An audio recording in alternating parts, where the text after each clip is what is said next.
लिए खेद है क्योंकि लाइव क्लासेस के लिए थोड़ा आज फर्स्ट एक्सपीरियंस है क्योंकि बहुत सारे चीजों की जरूरत थी लाइव क्लासेस के लिए। शायद हमें पता नहीं चल रहे थे कि लाइव में आवाज नहीं आ रही है, लेकिन इन्फॉर्म मिली कि आवाज नहीं आ रही है। मैं फिर से आज आपके सामने लाइव जुड़ गया हूँ और उम्मीद है कि आपको अभी हम ऑडिबल होंगे, आपको आवाज मिल रही होगी हमारी। तो आज हम लोग फिर से इस चीजों को देख रहे हैं। अभी हम लोग यहाँ पर देखेंगे ऑलरेडी यहाँ पर जो कोलोन है उसके बारे में कि कोलोन क्या है, एक पुंजक क्या है। तो जैसा कि हम लोगों ने पढ़ा होगा कि एक पुंजक या कोलोन क्या है। तो कोलोन के बारे में यहाँ पर हम लोग ध्यान से रखेंगे कि कोलोन जैसे कि एसेक्सुअल रिप्रोडक्शन के द्वारा उत्पन्न हुए संतान को हम लोग कोलोन या एक पुंजक कहते हैं। तो यहाँ पर एक इसके रिलेटेड एक क्वेश्चन होगा। फिर अभी आपको दूसरा कंटेंट है वाटर हैसिंग। वाटर हैसिंग क्या है यानी जलकुंभी क्या है। तो जलकुंभी के रिलेटेड एक क्वेश्चन आता है कि जलकुंभी को हम लोग बंगाल का आतंक कहते हैं, यानी जलकुंभी हमारा बंगाल का आतंक है। उसी तरह से जो नेक्स्ट कंटेंट है ओएस्ट्रस साइकिल। ओएस्ट्रस साइकिल के लिए क्या है कि हम लोग यहाँ पर पढ़े होंगे ओएस्ट्रस साइकिल और मेंस्ट्रुअल साइकिल के बारे में। ये बहुत ही महत्वपूर्ण प्रश्न है। जो ओएस्ट्रस साइकिल और मेंस्ट्रुअल साइकिल है बहुत ही महत्वपूर्ण प्रश्न है। ये शॉर्ट में हालांकि ये क्वेश्चन पूछा जाता है कि ओएस्ट्रस साइकिल और मेंस्ट्रुअल साइकिल के बीच क्या अंतर है। तो ओएस्ट्रस साइकिल और मेंस्ट्रुअल साइकिल के बीच अंतर के बारे में आप ध्यान से समझेंगे। ओएस्ट्रस साइकिल जो है एक साइकिल है और ये साइकिल जो है वो मुख्य रूप से वैसे जीवों में होता है जो रिप्रोडक्शन की क्रिया मौसम के अनुसार करते हैं। अर्थात वैसे जीवों में पाए जाने वाले साइकिल को हम कहेंगे ओएस्ट्रस साइकिल। अगर ये क्वेश्चन आ गया ओएस्ट्रस साइकिल और मेंस्ट्रुअल साइकिल के बीच में डिफरेंस, तो आपको सिंपली ये आंसर लिखना है कि वैसे जीव जो जनन की क्रिया मौसम के अनुसार करते हैं, सीजन के अकॉर्डिंग करते हैं, उसमें पाए जाने वाले साइकिल को ओएस्ट्रस साइकिल कहते हैं। और मेंस्ट्रुअल साइकिल के रिगार्डिंग अगर आ जाए कि मेंस्ट्रुअल साइकिल क्या है, तो मेंस्ट्रुअल साइकिल के अकॉर्डिंग में ध्यान में रखना क्या है कि अगर वैसे जीवों में होने वाला साइकिल जो सीजन के अकॉर्डिंग नहीं करता हो, बल्कि वो जनन की क्रिया रिप्रोडक्शन की क्रिया को करने के लिए हमेशा के लिए तैयार होते हैं, अर्थात उसमें कंटिन्यूअस ब्रीडर्स होते हैं। अर्थात वैसे जीवों में पाए जाने वाले साइकिल को हम लोग मेंस्ट्रुअल साइकिल कहते हैं। अभी यहां पर है पार्थेनोजेनेसिस। पार्थेनोजेनेसिस से रिलेटेड क्वेश्चन क्या है। पार्थेनोजेनेसिस का मतलब यह होता है कि वैसे जीव जो जनन की क्रिया मौसम के पार्थेनोजेनेसिस में कंडीशन ये आता है कि कुछ जीव बिना निषेचन की क्रिया को किए हुए, यानी आप देखेंगे क्या कि मैक्सिमम में क्या होता है कि जब तक आप फर्टिलाइजेशन की क्रिया को नहीं करेंगे तब तक आप में इस तरह की जो प्रक्रिया है अर्थात संतान को जन्म देने की जो प्रक्रिया है वो नहीं होगा। लेकिन कुछ कुछ ऐसे जीव हैं जिसमें फर्टिलाइजेशन की क्रिया नहीं होती है। बिना फर्टिलाइजेशन की क्रिया को किए हुए अपने जैसे संतान को जन्म दे देते हैं, उसे हम लोग कहते हैं पार्थेनोजेनेसिस या उसी को कहते हैं आनिषेक जनन। ये क्वेश्चन अगर क्वेश्चन में आ जाए तो आपको आसानी के साथ इस क्वेश्चन का आंसर लिखिएगा कि जब कोई जीव बिना फर्टिलाइजेशन की क्रिया को किए हुए अपने जैसे संतान को जन्म दे दे तो ऐसी घटना को हम कहेंगे आनिषेक जनन या पार्थेनोजेनेसिस। अभी यहां पर है pollen product food. Pollen product food क्या है, आपको पता है कि पॉलन ग्रेन जो है वो न्यूट्रिशन उसमें पाया जाता है, पोषक तत्व पाए जाते हैं और उसी कारण से उसको मतलब पॉलन प्रोडक्ट फूड के रूप में इस्तेमाल किया जाता है। पॉलन ग्रेन को क्या किया जाता है, क्योंकि पॉलन ग्रेन में मुख्य रूप से प्रोटीन्स, विटामिन, मिनरल्स ये सारी चीजें पाई जाती है, जिसके कारण हम लोग पॉलन ग्रेन को क्या करते हैं भोजन के रूप में भी लोग इस्तेमाल करते हैं। भोजन का मतलब फूड के रूप में, जैसे इससे कुछ टैबलेट्स बनाए जाते हैं, कुछ सिरप बनाए जाते हैं और इसका इस्तेमाल लोग करते हैं जिससे कि उनको ऊर्जा मिलती है। तो खास करके पॉलन ग्रेन को पॉलन प्रोडक्ट फूड के रूप में यूज किया जाता है। स्पेशली इसके रिगार्डिंग क्वेश्चन आ सकता है कि pollen product food, pollen grain को पॉलन प्रोडक्ट फूड के रूप में क्यों इस्तेमाल किया जाता है। तो आप लिखिएगा कि इसमें मुख्य रूप से विटामिन, मिनरल्स, प्रोटीन्स पाए जाते हैं। विटामिन में स्पेशल विटामिन बी पाए जाते हैं, जिसके कारण इसको पॉलन प्रोडक्ट फूड के रूप में इस्तेमाल किया जाता है। इसका इस्तेमाल मुख्य रूप से खेल में भाग लेने वाले खिलाड़ी या रेस में भाग लेने वाले धावक घोड़े जो होते हैं, वो स्पेशली इसका इस्तेमाल उसमें कराया जाता है ताकि उसकी कार्यदक्षता यानी उसकी जो वर्क करने की कैपेसिटी है वो इनहांस हो सके। तो ये आपको एक प्रश्न आया, इसका भी आंसर आप यहाँ पर दे सकते हैं। अभी हम लोग आगे का कंटेंट देखते हैं कि नेक्स्ट कंटेंट क्या है। आप लोग जरूर सभी विद्यार्थी से हम रिक्वेस्ट करेंगे कि आप लोग अपने अपने साथ में अपना पेपर वगैरह भी साथ में रखिए ताकि आप इन सारे क्वेश्चन, क्योंकि इसके बाद हमारा सबसे इंपॉर्टेंट जो क्लासेस है वो ऑब्जेक्टिव वाला है, ध्यान रखिएगा। ऑब्जेक्टिव वाला क्लास सबसे इंपॉर्टेंट है क्योंकि हम इसके बाद करीब करीब 300 ऑब्जेक्टिव हम आपको करवाने वाले हैं आज के क्लास में। तो वो ऑब्जेक्टिव क्लास जरूर देखिएगा क्योंकि कल के लिए महत्वपूर्ण हो सकते हैं आपके लिए वो सारे ऑब्जेक्टिव। इसलिए अगर एक बार आप अच्छे से देख लेंगे तो कहीं ना कहीं आपको उसका बेनिफिट मिलेगा। तो आज अभी ये कंटेंट है सेल्फ हॉस्टिलिटी, संबंधिता। ये भी इंपॉर्टेंट, ये भी क्वेश्चन जो है अपने आप में काफी इंपॉर्टेंट है।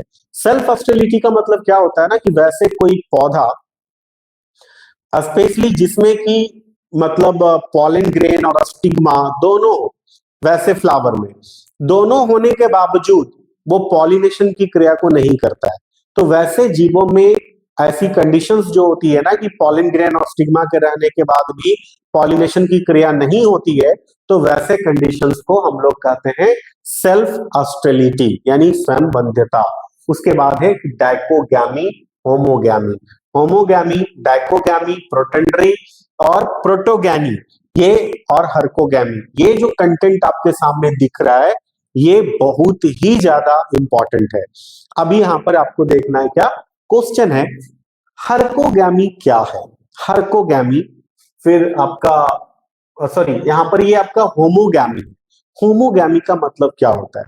देखिए छोटा छोटा सा प्रश्न है, छोटा छोटा सा कंटेंट है, जो अगर थोड़ा सा ध्यान रखेंगे तो कहीं ना कहीं इसका बेनिफिट आपको मिलने वाला है।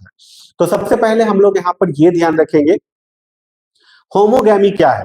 होमोगैमी का मतलब होता है जब किसी पौधे के पुष्प में पॉलन ग्रेन और स्टिग्मा दोनों एक साथ, पॉलन ग्रेन या बोल सकते हैं एंथर और स्टिग्मा एक साथ परिपक्व होते हैं, मैच्योर होते हैं, तो वैसे को हम लोग कहते हैं होमोगैमी। यानी जब एंथर और स्टिग्मा साथ साथ बन जाए किसी फूल में तो वैसे स्थिति को हम लोग कहेंगे होमोगैमी। होमोगैमी के बाद है एक डाइकोगैमी। डाइकोगैमी का मतलब ये होता है कि जब जैसे होमोगैमी में था एक साथ, डाइकोगैमी में जस्ट इसका अपोजिट होगा। डाइकोगैमी में क्या होगा कि पहले एक बनेगा, एक की क्या बनेगा, चाहे वो एंथर और स्टिग्मा, तो दोनों अलग अलग समय में परिपक्व हो। एंथर अलग समय में परिपक्व हो, स्टिग्मा अलग समय में परिपक्व हो। तो जब ये दोनों भिन्न भिन्न समय में परिपक्व होगा, मैच्योर होगा, तो ऐसी स्थिति को हम कहेंगे क्या, डाइकोगैमी। तो डाइकोगैमी के लिए आप याद रखिएगा कि डाइकोगैमी का मतलब क्या हुआ। डाइकोगैमी के बाद आपका आएगा प्रोटेंड्री, पुंपर्वता। इसमें क्या होता है, क्योंकि डाइकोगैमी दो प्रकार का हो जाता है, क्योंकि अभी हमने आपको बताया कि जब दोनों भिन्न भिन्न समय में परिपक्व होगा, तो भिन्न भिन्न समय में परिपक्व होगा तो प्रोटेंड्री होगा कभी, या तो कभी मतलब कभी पॉलन ग्रेन बनेगा और कभी स्टिग्मा बनेगा। तो यहाँ पर याद रखना है कि प्रोटेंड्री यानी पुंपर्वता जो है, जिसको हम लोग कहते हैं, उसमें क्या होता है जब किसी पुष्प में पहले एंथर यानी पॉलन ग्रेन परिपक्व हो तो उसको कहेंगे प्रोटेंड्री, और जब किसी पुष्प में पहले स्टिग्मा परिपक्व हो तो उसको कहेंगे प्रोटोगैमी। बट इसी से संबंधित एक प्रश्न और आते हैं कि जब किसी पौधे के पुष्प में पहले पॉलन ग्रेन बनता है तो उसको प्रोटेंड्री कहते हैं, लेकिन उस प्रकार के पुष्प को क्या कहते हैं, तो याद रखिएगा उस प्रकार के पुष्प को प्रोटोगैनस कहते हैं। तो प्रोटोगैनस इसके लिए होगा, और इसके लिए होगा सॉरी इसके लिए होगा प्रोटेंड्रस, इसके लिए होगा प्रोटेंड्रस, और इसके लिए होगा प्रोटोगैनस। यानी वैसे फूल जिसमें पहले स्टिग्मा परिपक्व हो तो उसको कहेंगे प्रोटोगैनस। अभी यहां पर है एक हर्कोगैमी।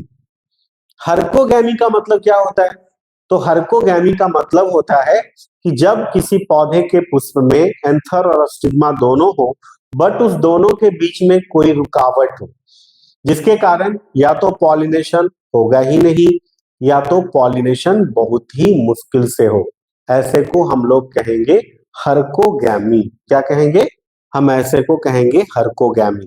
तो आपको ये कंटेंट भी है हर्कोगैमी से रिलेटेड। अभी हम लोग आगे का जो कंटेंट है यहाँ पर देखेंगे, खास करके पॉलिनेशन की जो क्रिया है ना, क्रॉस पॉलिनेशन, उसमें काफी मीडियम होता है, माध्यम होता है, और माध्यम से संबंधित कई प्रश्न होते हैं। माध्यम से संबंधित कई प्रश्न में आपको कैसे कैसे प्रश्न मिलेंगे, जैसे क्रॉस पॉलिनेशन में बिना कोई माध्यम का क्रॉस पॉलिनेशन की क्रिया नहीं होगी, तो क्रॉस पॉलिनेशन की क्रिया नहीं होगी, तो क्रॉस पॉलिनेशन में माध्यम कौन कौन होगा जिसमें माध्यम के बिना पॉलिनेशन नहीं होगा? तो माध्यम में आपका कीट आता है, माध्यम में आपका पक्षी आता है, माध्यम में आपका जंतु आता है, माध्यम में आपका पानी आता है यानी जल आता है, माध्यम में आपका वायु आता है। तो ये सारा मीडियम है।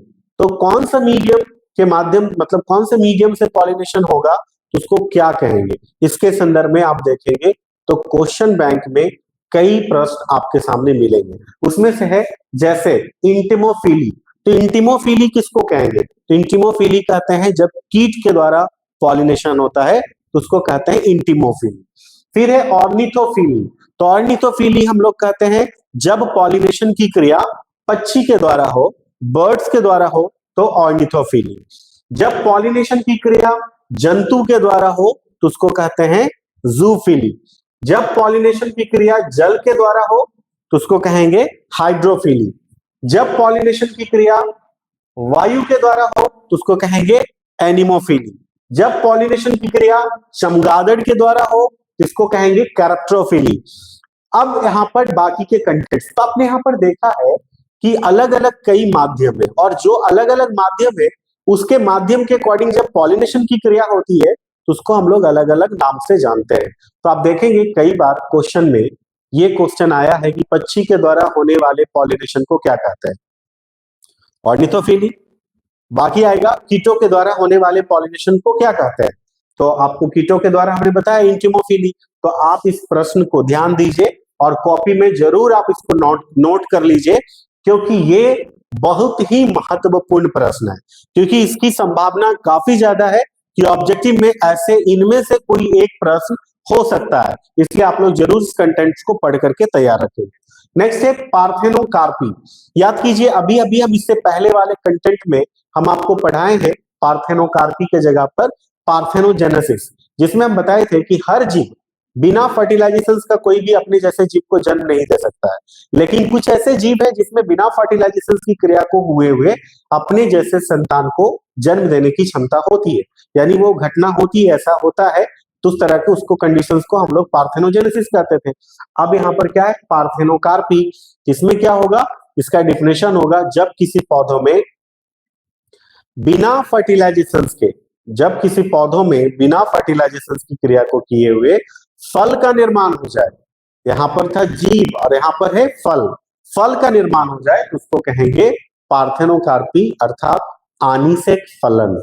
आनिसेक फलन के बाद हमारा जो नेक्स्ट कंटेंट है वो है एपोमैक्सिस, आसंग जनन। आसंग जनन में क्या है कि जब कोई पौधा बिना फर्टिलाइजेशन की क्रिया को किए हुए सीड का निर्माण कर ले, बीज का निर्माण कर ले, तो उसको हम लोग कहेंगे एपोमैक्सिस। तो देखिए बिना फर्टिलाइजेशन से संबंधित 3 प्रश्न हैं, याद रखिएगा। एक जो जीवों के लिए है वो होगा पार्थेनोजेनेसिस, जो फल के लिए हो कि बिना फर्टिलाइजेशन के फल का निर्माण हो तो पार्थेनोकार्पी, और जब बिना फर्टिलाइजेशन का बीज का निर्माण हो तो एपोमैक्सिस। तो ये सारे कंटेंट्स आप जरूर ध्यान में रखिएगा। अभी अगला जो कंटेंट होगा उसको हम लोग देखते हैं क्या है। अब देखिए कुछ प्रश्न ऐसे भी पूछे जाते हैं कि ऐसे कुछ फल का नाम बताइए जिसका हम बीज चोल खाते हैं, यानी जो बीज को कवर करके रखने वाला मांसल भाग होता है उस मांसल भाग को हम खाते हैं, ऐसे कुछ फलों का नाम बताइए। तो ये प्रश्न भी आप देखेंगे क्वेश्चन बैंक में पहले भी पूछा जा चुका है, देखा गया है क्वेश्चन बैंक में ऐसे क्वेश्चन है, यानी कोई एक साल में ये क्वेश्चन पूछा गया है।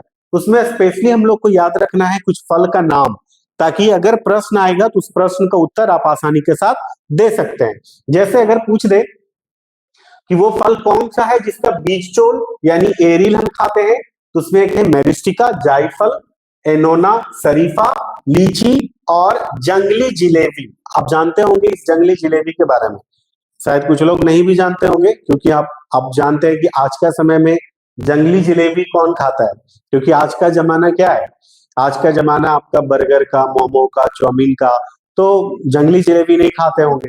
तो लेकिन ये जंगली जलेबी जो है, इसका जो पेड़ होता है ना, वो जैसे वृक्ष के रूप में होता है वैसे ही होता है, और इसमें टेढ़े टेढ़े रूप में, जैसे जलेबी टेढ़ा होता है, उसी तरह से आपको ये फल मिलते हैं, और उसमें सीड होता है, और वो उसका बीज के अंदर ऊपर का भाग होता है, जिसको कि निकाल करके खाया जाता है और मीठा स्वाद आता है। तो ये है आपका जंगली जलेबी। तो ये आपको इतना नाम याद रखना है, जिससे कि बीज चोल से संबंधित अगर प्रश्न आएगा तो आप इस प्रश्न का उत्तर यहां से दे सकते हैं कि किसका किसका हम बीज चोल खाते हैं, अर्थात एरिल को खाते हैं। अभी अगले प्रश्न को देखिए, और हम आपको आगे का कंटेंट बताने से पहले हम बताएं, सभी स्टूडेंट्स बिल्कुल निश्चिंत होकर के रहें और बिल्कुल तनाव मुक्त रहें। हम आपके लिए पूरा का पूरा लगभग कंटेंट लेकर के आए हैं, और कोई भी स्टूडेंट्स, जो भी लोग लाइव अभी देख रहे हैं, कोई भी लाइव को छोड़ करके नहीं जाए, क्योंकि आज का रात आपके लिए बहुत ही महत्वपूर्ण होने जा रहा है। बिकॉज कल आपका एग्जामिनेशन है, और हम कल एक चीज और हम आपको बीच में सूचना दे दे कि कल हम आपको फिर एग्जामिनेशन के जस्ट बाद हम आपके लिए आंसर की भी लेकर के आने वाले हैं, जो कि सारे आंसर, जितने भी प्रश्न होंगे ऑब्जेक्टिव का, उनके सारे आंसर ऑथेंटिक होंगे, बहुत ही सटीक आंसर की के साथ हम आपके बीच उपस्थित होंगे कल दोपहर में।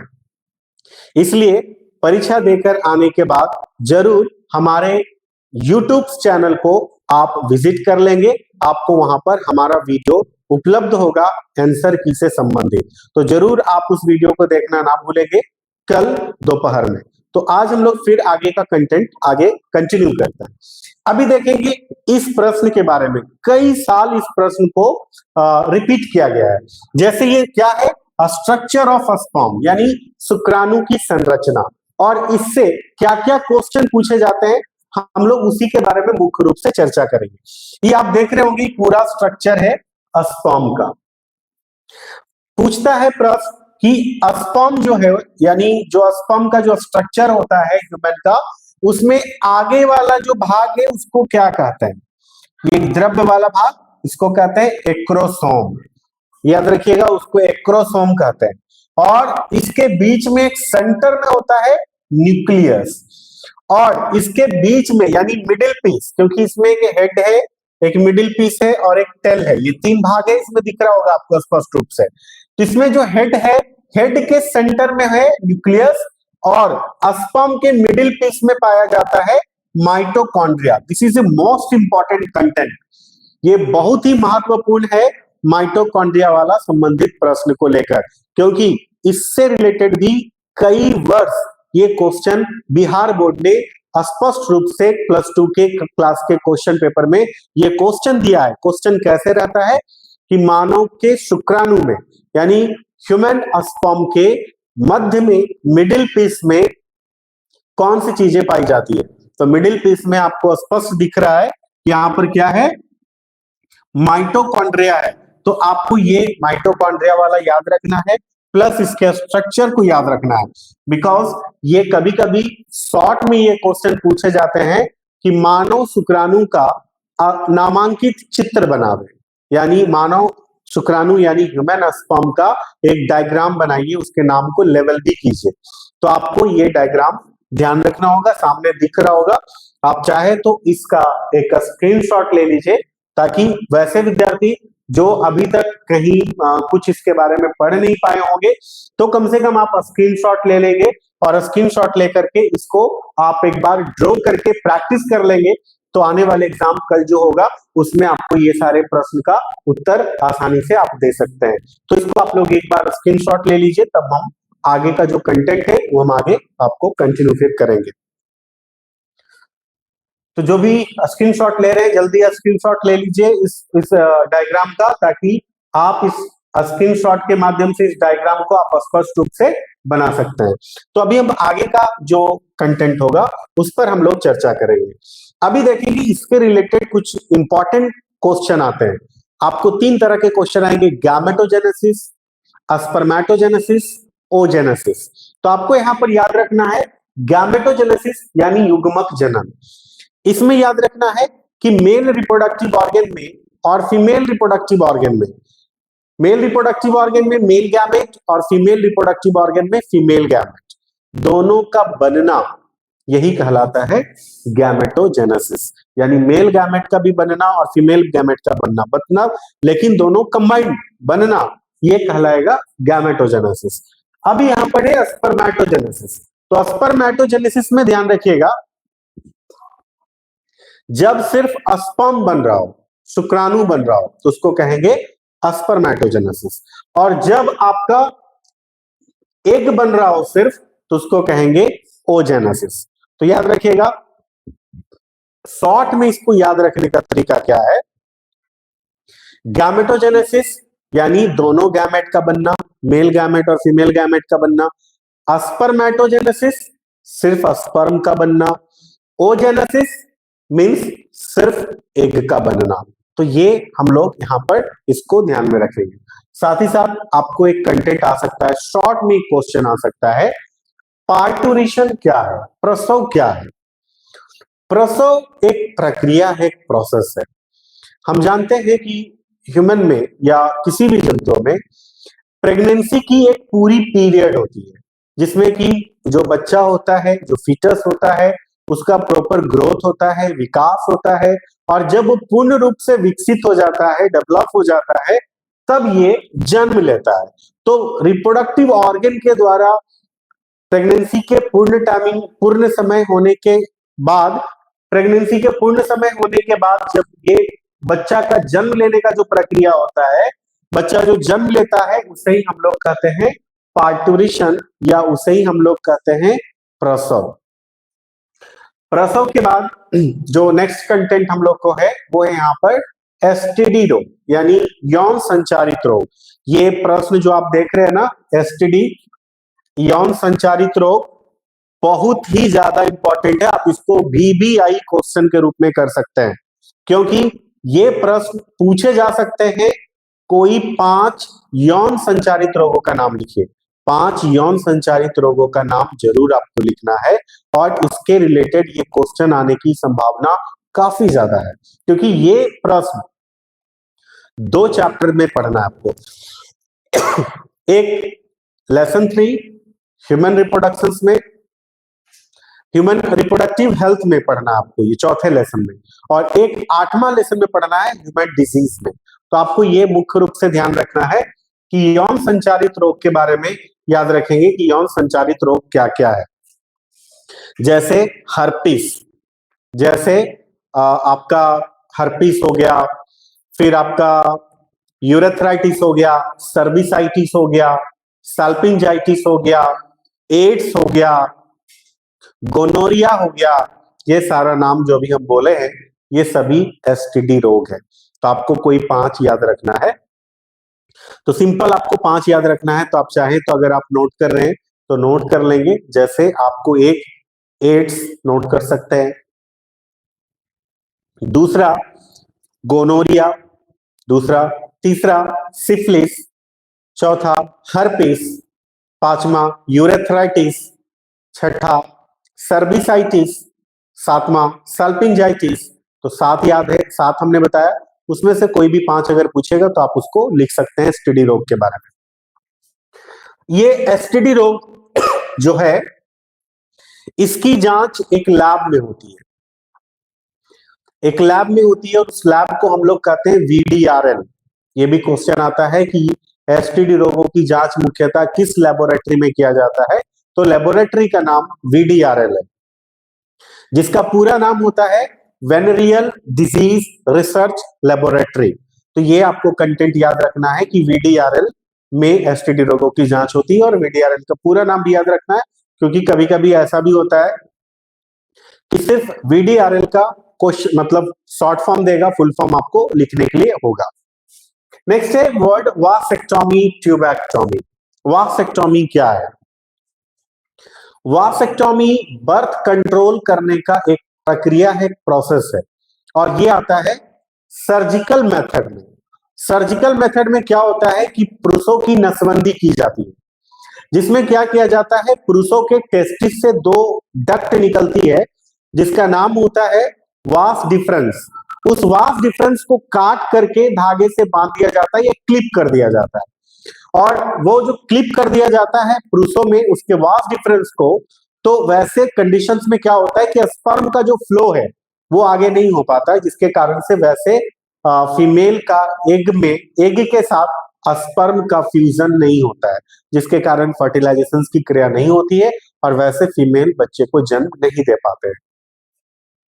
तो पुरुषों में जो नसबंदी होती है उससे रिलेटेड क्वेश्चन की आने की संभावना है कि पूछा जा सकता है कि पुरुष नसबंदी को क्या कहा जाता है। तो पुरुष नसबंदी को हम लोग बायोलॉजिकल टर्म में कहते हैं वासेक्टोमी। स्पेलिंग लिखा हुआ है, आप यहाँ पर ध्यान से नोट कर सकते हैं, वासेक्टोमी। और एक तो होता है पुरुष नसबंदी, एक होता है स्त्री नसबंदी। तो स्त्री नसबंदी में क्या होता है कि वहां पर स्त्री के यानी फीमेल के फैलोपियन ट्यूब को काट करके धागे से बांध दिया जाता है। आपको ये जो कंटेंट है ये हम ऑलरेडी प्रीवियस वीडियोस में पूरे डिटेल के साथ और इमेज के साथ दिखाएं। आपको सिर्फ यहाँ पे याद रखना है कि पुरुष नसबंदी को वासेक्टोमी और स्त्री नसबंदी को ट्यूबैक्टोमी के नाम से जानते हैं। तो ये दो प्रश्न आपको याद रखना है, पुरुष नसबंदी वासेक्टोमी और स्त्री नसबंदी ट्यूबैक्टोमी। अभी यहाँ पर एक कंटेंट है test tube baby. Test tube baby किसको कहते हैं? तो टेस्ट ट्यूब बेबी के रिलेटेड क्वेश्चन आता है कि भ्रूण स्थानांतरण यानी एम्ब्रियो को ट्रांसफर करके बच्चों को जन्म देने की जो प्रक्रिया होती है उसके द्वारा जो बच्चे को जन्म दिया जाता है और जो बच्चा एम्ब्रियो ट्रांसफर के माध्यम से जन्म लेता है तो उसी को हम लोग कहते हैं टेस्ट ट्यूब बेबी, यानी उस बच्चे को हम लोग टेस्ट ट्यूब बेबी के नाम से जानते हैं। आगे देखते हैं, तीन इंपॉर्टेंट वर्ड्स है देखेंगे, ये आपका लेसन 5 से कंटेंट्स है। जेनेटिक्स यानी अनुवांशिकी। अनुवांशिकी विज्ञान की उस शाखा को कहते हैं जिसमें हम माता पिता तथा संतान के समान असमान गुणों का अध्ययन करते हैं। यह भी क्वेश्चन इंपॉर्टेंट है, आपको शॉर्ट में पूछा जा सकता है कि जेनेटिक्स की परिभाषा लिखे या अनुवांशिकी किसे कहते हैं। तो अनुवांशिकी के रिलेटेड आपकी परिभाषा आपको सामने लिखी हुई है कि विज्ञान की वह शाखा जिसमें हम माता पिता तथा संतान के समान या असमान गुणों का अध्ययन करते हैं, ये आपको अनुवांशिकी से संबंधित होगा। दूसरा हेरिडिटी, जिसको हम लोग हिंदी में अनुवांशिकता कहते हैं। इसका क्या होता है, हेरिडिटी का डिफिनेशन क्या होता है? तो हेरिडिटी में क्या है, संतान में माता पिता के लक्षणों के ट्रांसमिशन को हम लोग हेरिडिटी कहते हैं। तो ये एक चीज आपको ध्यान में रखना है। नेक्स्ट है हेरिडिटी कैरेक्टर। हेरिडिटी कैरेक्टर क्या है? अनुवांशिक गुण। अनुवांशिक गुण में क्या है कि एक जनरेशन से दूसरे जनरेशन में ट्रांसमिशन होने वाले जो गुण होते हैं उसी को हम लोग कहते हैं हेरिडिटी कैरेक्टर। उसी को हम लोग हेरिडिटी कैरेक्टर कहते हैं। तो आप स्टूडेंट जो भी हैं, आप चाहे तो इसका एक स्क्रीनशॉट ले लीजिए और स्क्रीनशॉट लेकर के आप इसको रख लीजिए ताकि आप इसको पढ़ करके कल के एग्जामिनेशंस के लिए जा सकते हैं। इसका स्क्रीनशॉट आप जल्दी ले लीजिए। अभी हम लोग आगे जो कंटेंट है उसमें देखेंगे क्या है। ये रिलेटेड क्वेश्चंस काफी ज्यादा साल पूछे गए हैं, खास के मोनोहाइब्रिड क्रॉस का फिनोटाइपिक रेशियो। तो मोनोहाइब्रिड क्रॉस का फिनोटाइपिक रेशियो कितना होता है?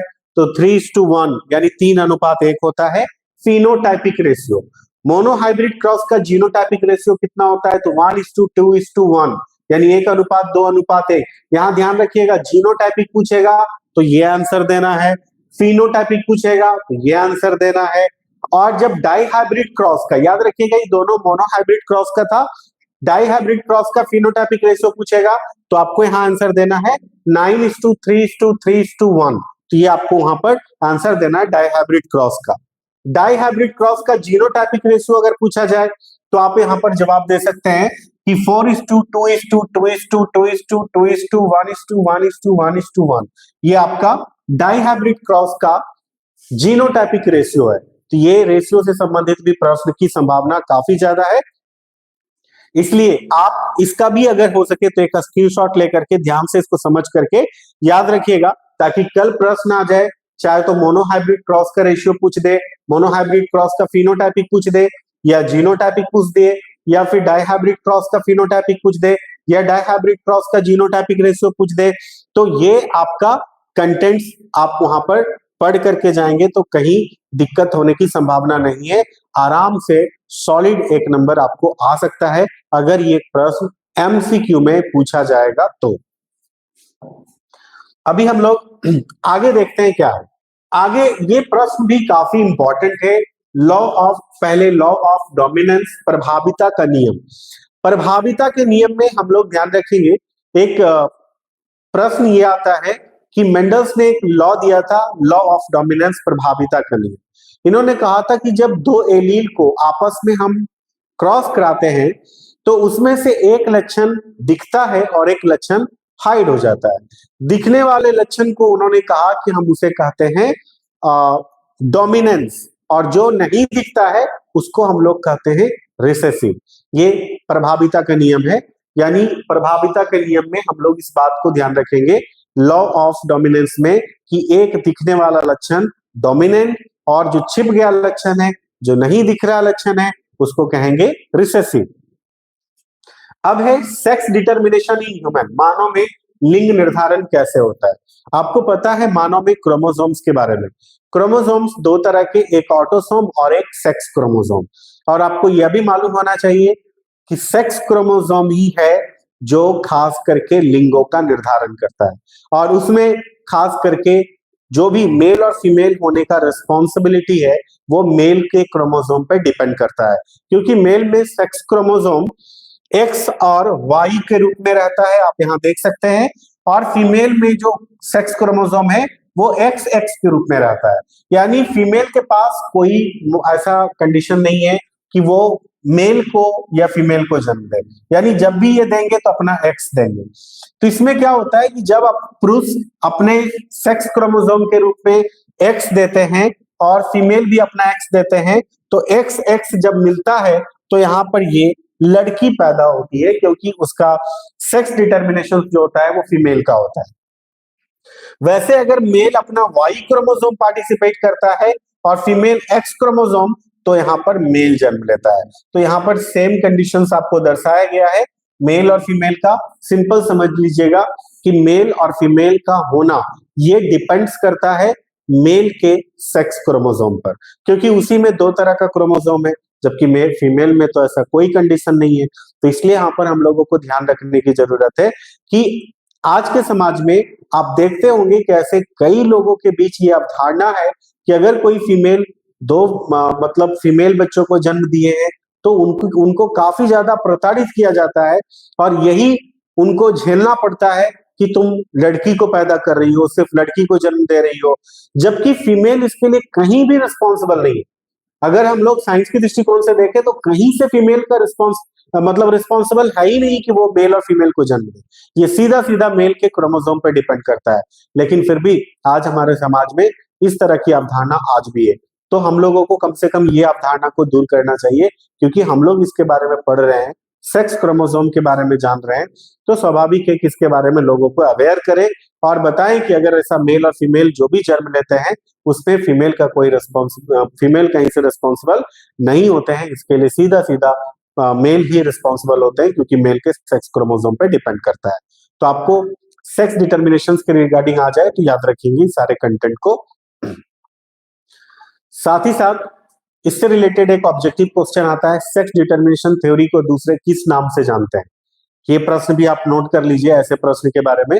तो याद रखना है कि ऐसे प्रश्न जो है उसका आंसर ये होगा, उसको थ्योरी ऑफ हेट्रोगैमेसिस कहते हैं। यानी सेक्स डिटर्मिनेशन जो है उसको हम लोग थ्योरी ऑफ हेट्रोगैमेसिस कहते हैं। अभी यहाँ पर हमारा जो कंटेंट है वो ये है हीमोफीलिया। ये भी एक इंपॉर्टेंट है। हीमोफीलिया क्या है? हीमोफीलिया एक प्रकार का रोग है जो मानव में होता है, और मानव में ये रोग होता है तो मानव में क्या होता है हीमोफीलिया में, तो रक्त जो है ना वो थक्का नहीं बन पाता है, जिसके कारण वो रक्त अगर कहीं भी शरीर का कोई भाग कट जाता है या छिल जाता है तो वहां से ब्लड जो है वो कंटिन्यू निकलता रहता है। तो ऐसे कंडीशंस में वैसे व्यक्ति में ब्लड की काफी कमी हो जाती है। वो व्यक्ति एनेमिक हो जाते हैं। एनेमिक का मतलब होता है जिसमें ब्लड की मात्रा जो शरीर में जितनी होनी चाहिए वो मात्रा अगर कम जाए तो वो एनेमिक हो जाते हैं। तो वैसे कंडीशन में अगर ज्यादा रक्त का बहाव हो गया हो तो वैसे स्थिति में वैसे व्यक्ति की मौत भी हो सकती है। तो हीमोफीलिया रोग के बारे में ये ध्यान रखना है कि इसमें रक्त जो है वो जम नहीं पाता है और ये रक्त बहता रहता है कंटिन्यू। इसमें खास करके क्या होता है कि शरीर के कोई भाग कट और छिल जाने के बाद रक्त का जो प्रवाह है वो अविरल होते रहता है, बिना रुके होते रहता है। इसीलिए हीमोफीलिया के संदर्भ में एक बात और भी आती है कि हीमोफीलिया रोग को हम लोग ब्लीडर्स रोग भी कहते हैं। तो याद रखिएगा कि हीमोफीलिया रोगों को ब्लीडर्स रोग कहते हैं। नेक्स्ट है कलर ब्लाइंडनेस। कलर ब्लाइंडनेस के लिए हम लोग याद रखेंगे, कलर ब्लाइंडनेस भी एक बीमारी है और ये प्रायः इससे प्रश्न जो आते हैं वो ये आते हैं कि कलर ब्लाइंडनेस रोग क्या है। तो कलर ब्लाइंडनेस रोग एक ऐसा रोग है जिसमें रोगी दो रंगों की पहचान नहीं कर पाते हैं। एक जो रंग है वो है तब होता है लाल और दूसरा जो रंग है वो होता है हरा। तो यहां पर हम लोग ध्यान रखेंगे कि इसमें मुख्य रूप से ये दोनों रंगों की पहचान जो है वो रोगी नहीं कर पाता है जो कलर ब्लाइंडनेस के शिकार होते हैं। अर्थात कलर ब्लाइंडनेस को हम लोग हिंदी में वर्णांधता कहते हैं। तो याद रखिएगा अगर ये प्रश्न आ जाए कि वर्णांधता क्या है, तो वर्णांधता एक प्रकार का रोग है और इस रोग में रोगी दो रंगों की पहचान नहीं कर पाते हैं जिसमें कि एक लाल और दूसरा हरा रंग होता है। नेक्स्ट है sickle cell anaemia. Sickle cell anaemia यह भी एक प्रकार का रोग है। सिकल सेल एनीमिया में क्या होता है कि यह रोग जो है ये मानव में होता है और मानव में आरबीसी से संबंधित ये रोग है। इसमें क्या होता है कि मानव का आरबीसी का जो कलर है वो आरबीसी का जो शेप है वो शेप बदल जाता है। नॉर्मली जब हम स्वस्थ रहते हैं ना तो हमारे आरबीसी का जो शेप होता है वो बाई कॉनकेव होता है, यानी उभयतल होता है। और जब हम सिकल सेल एनीमिया से ग्रसित हो जाएंगे तो हमारी जो आरबीसी की जो आकृति है, शेप है, वो सिकल के जैसी हो जाएगी। सिकल एक लीफ है, वो लीफ की आकृति की हो जाती है और इसीलिए इस बीमारी का नाम दिया गया है सिकल सेल एनीमिया। एनीमिया शब्द इसलिए है क्योंकि आरबीसी के आकार में बदलाव आ जाता है, जिसके कारण से क्या होता है कि आरबीसी के आकार में जब बदलाव आ जाता है तो आरबीसी जब अपनी आकृति बदल ली है तो ब्लड की जो बनने की जो प्रोसीजर है वो हमारे शरीर में कम होगी, जिससे कि वो व्यक्ति क्या हो जाएगा, एनीमिक हो सकता है।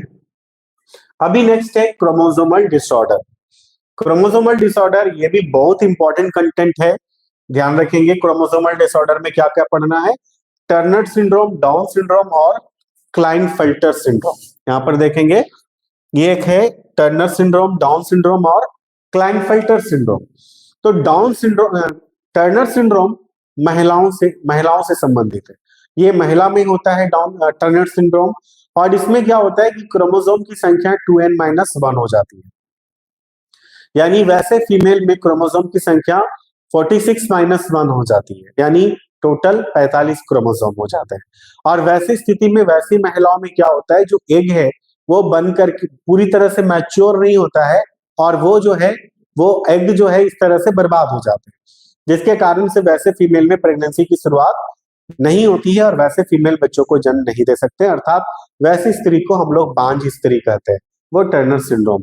तो आपको ये भी प्रश्न आ सकता है कि टर्नर सिंड्रोम का संबंध किससे है, तो महिलाओं से। दूसरा है डाउन सिंड्रोम। डाउन सिंड्रोम का संबंध बच्चा से है। यह रोग प्रायः बच्चों में होते हैं और इसमें क्रोमोसोम की संख्या 2n+1 हो जाती है, अर्थात यह ट्राइसोमी का उदाहरण माना जाता है। इसमें क्या होता है कि वैसे बच्चे जो होते हैं जिसमें क्रोमोसोम की संख्या 2n+1 यानी 46+1 यानी 47 हो जाती है, और ऐसे बच्चों के देखेंगे कि कुछ परिवर्तन आ जाएगा। वैसे बच्चों की हथेलियां काफी मोटी हो जाएगी, जीभ काफी मोटा हो जाएगा, जिससे मुंह आंशिक रूप से खुला रहेगा। वो बच्चा देखने में मंगोलियन के जैसा दिखेगा, इसलिए मंगोलियन डिसऑर्डर भी कहते हैं इसको। साथ ही साथ वो बच्चा 8 से 12 साल से ज्यादा समय तक जीवित नहीं रह सकता है। और इस बीमारी का खोज, डाउन सिंड्रोम का खोज लैंगडन डाउन नाम का वैज्ञानिक ने किया था, इसलिए इस बीमारी का नाम उन्होंने डाउन सिंड्रोम के रूप में रखा है। नेक्स्ट कंटेंट है क्लाइनफेल्टर सिंड्रोम। क्लाइनफेल्टर सिंड्रोम में क्या होता है कि क्लाइनफेल्टर सिंड्रोम पुरुषों में होता है और इसमें क्रोमोसोम की संख्या 2n+1 हो जाती है, बट एक अतिरिक्त एक्स क्रोमोसोम की संख्या वहां पर बढ़ जाती है, जिसके कारण वैसे जो मेल होते हैं जिसमें क्लाइनफिल्टर सिंड्रोम होता है, उसमें कुछ गुण महिलाओं वाले परिलक्षित हो जाते हैं, जिसके कारण उनमें कुछ चेंजेस दिखाई पड़ते हैं। साथ ही साथ वैसे मेल में स्पर्म की क्वांटिटीज बहुत कम बन पाती है, जिसके कारण से वैसे मेल एग अपने फीमेल के एग को फर्टिलाइज नहीं कर पाते हैं, जिसके कारण से वैसे फीमेल अपने बच्चों को जन्म नहीं दे पाते हैं। तो ये पुरुषों से संबंधित है क्लाइनफिल्टर सिंड्रोम, जिसको आप लोग ध्यान रखिएगा। आप लोग को फिर से हम एक बार बता दें, आप सभी बच्चों को जानकारी दे दें जो भी इस बार अभी +2 का एग्जामिनेशन दे रहे हैं। आपको हम एक बार बताते चले कि हमारा इंस्टीट्यूट 12 फरवरी से पारा मेडिकल की तैयारी के बैच शुरू करने जा रही है। बैच का समय हमारा है सुबह 8 बजे से लेकर 9 बजे तक, इसलिए आप सभी विद्यार्थी जो भी अपना कैरियर स्वास्थ्य विभाग में बनाना चाहते हैं, वो जरूर इस क्लास को 12 फरवरी से जरूर ज्वाइन करें। बिकॉज आपको हम बताना चाहेंगे कि अभी तक इस संस्थान से लगभग 100 से अधिक छात्र छात्रा इस क्षेत्र में अपना कैरियर बना चुके हैं। और अगर आप अधिक जानकारी चाहते हैं हमारे इंस्टीट्यूशंस के रिजल्ट्स के बारे में, specially paramedical, BSc nursing, agriculture से संबंधित, तो आप हमारे वेबसाइट www.mib.co.in पर जाकर विजिट कर सकते हैं। वहां पर सारे स्टूडेंट्स के डिटेल आपको वहां पर दिख जाएंगे। तो इसलिए याद रखेंगे, आपका परीक्षा 7 तारीख को खत्म हो रही है, 12 फरवरी से बैच शुरू हो रही है, तो आप लोग जरूर इस बैच को ज्वाइन करेंगे और वो समय रहेगा 8 बजे से 9 बजे तक। तो आप इसको जरूर ध्यान में रखिएगा और 12 तारीख से क्लास को ज्वाइन करके पारा मेडिकल के क्षेत्र में अपना कैरियर बना सकते हैं।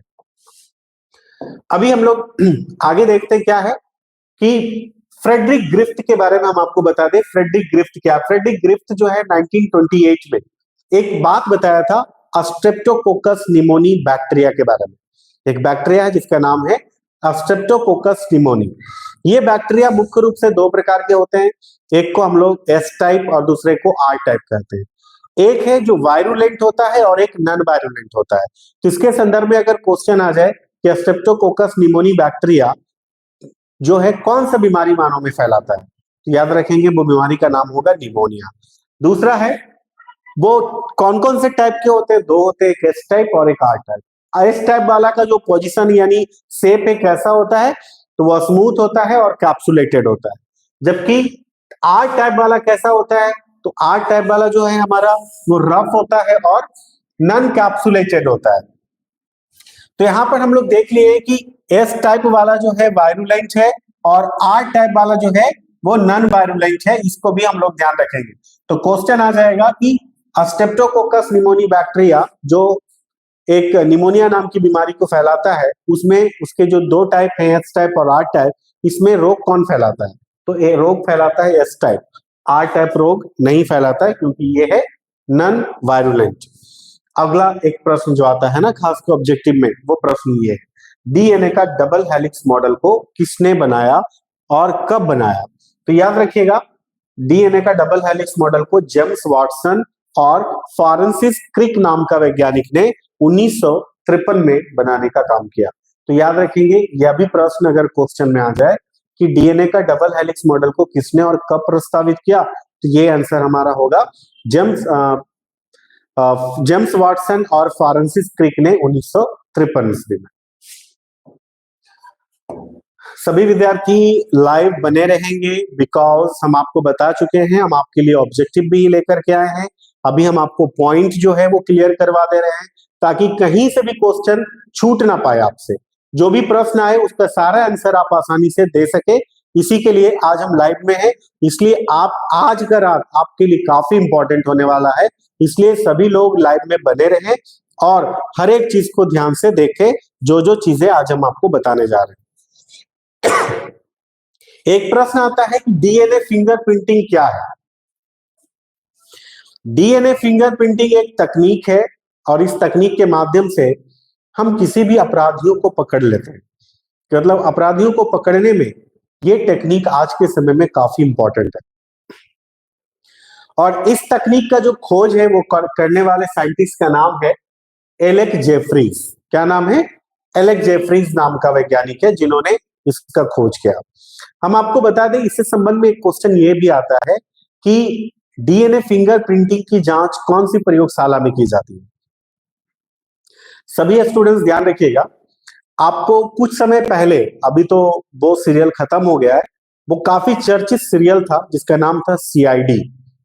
और सीआईडी जब देता था तो उसमें आप देखते थे कि कोई एक मर्डर होता था और उसी का पूरा जो सिस्टम है या पूरे केस को सुलझाया जाता था कि कौन उसको मर्डर किया, कैसे किया, उसी को सुलझाया जाता था।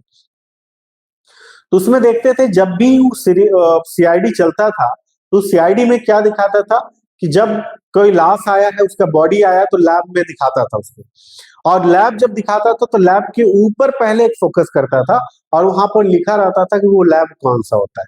वो लैब का नाम है फॉरेंसिक लैब। याद रखिएगा, डीएनए फिंगरप्रिंटिंग की जांच कौन से लैब में की जाती है? फॉरेंसिक लैब में की जाती है। अगर इसके संदर्भ में प्रश्न आए तो भी आप उस प्रश्न का उत्तर आसानी से लिख सकते हैं।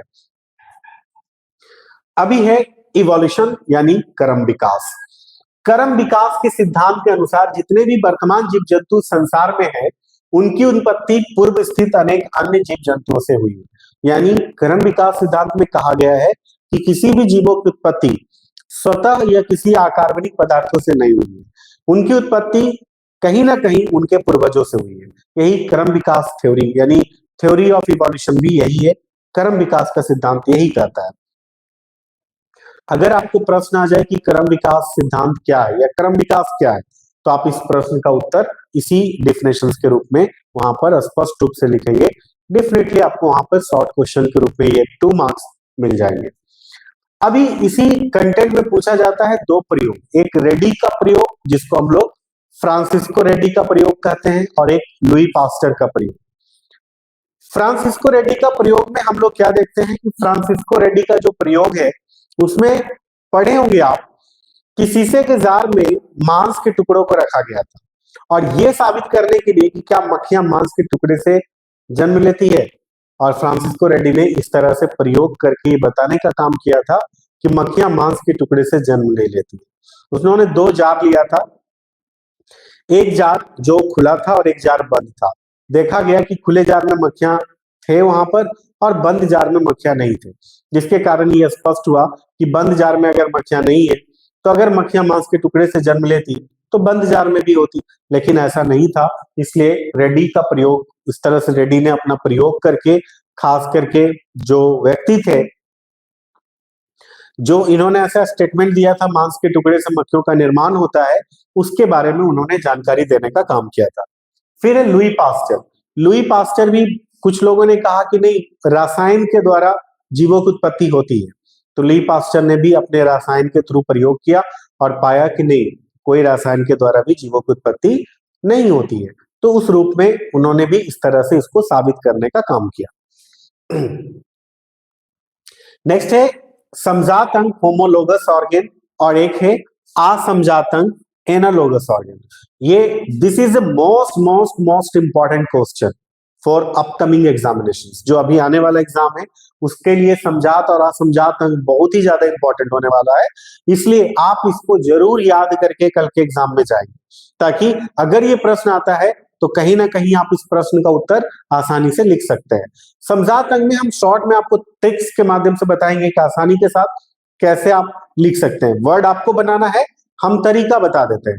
समजात अंग में क्या होता है ना कि उसकी जो उत्पत्ति होती है, जहां से वो उसका ऑरिजिन हो रहा है, वो ऑरिजिन जो होगा वो आपका सेम होगा, लेकिन वर्क जो है वो डिफरेंट हो सकता है और सेम भी हो सकता है।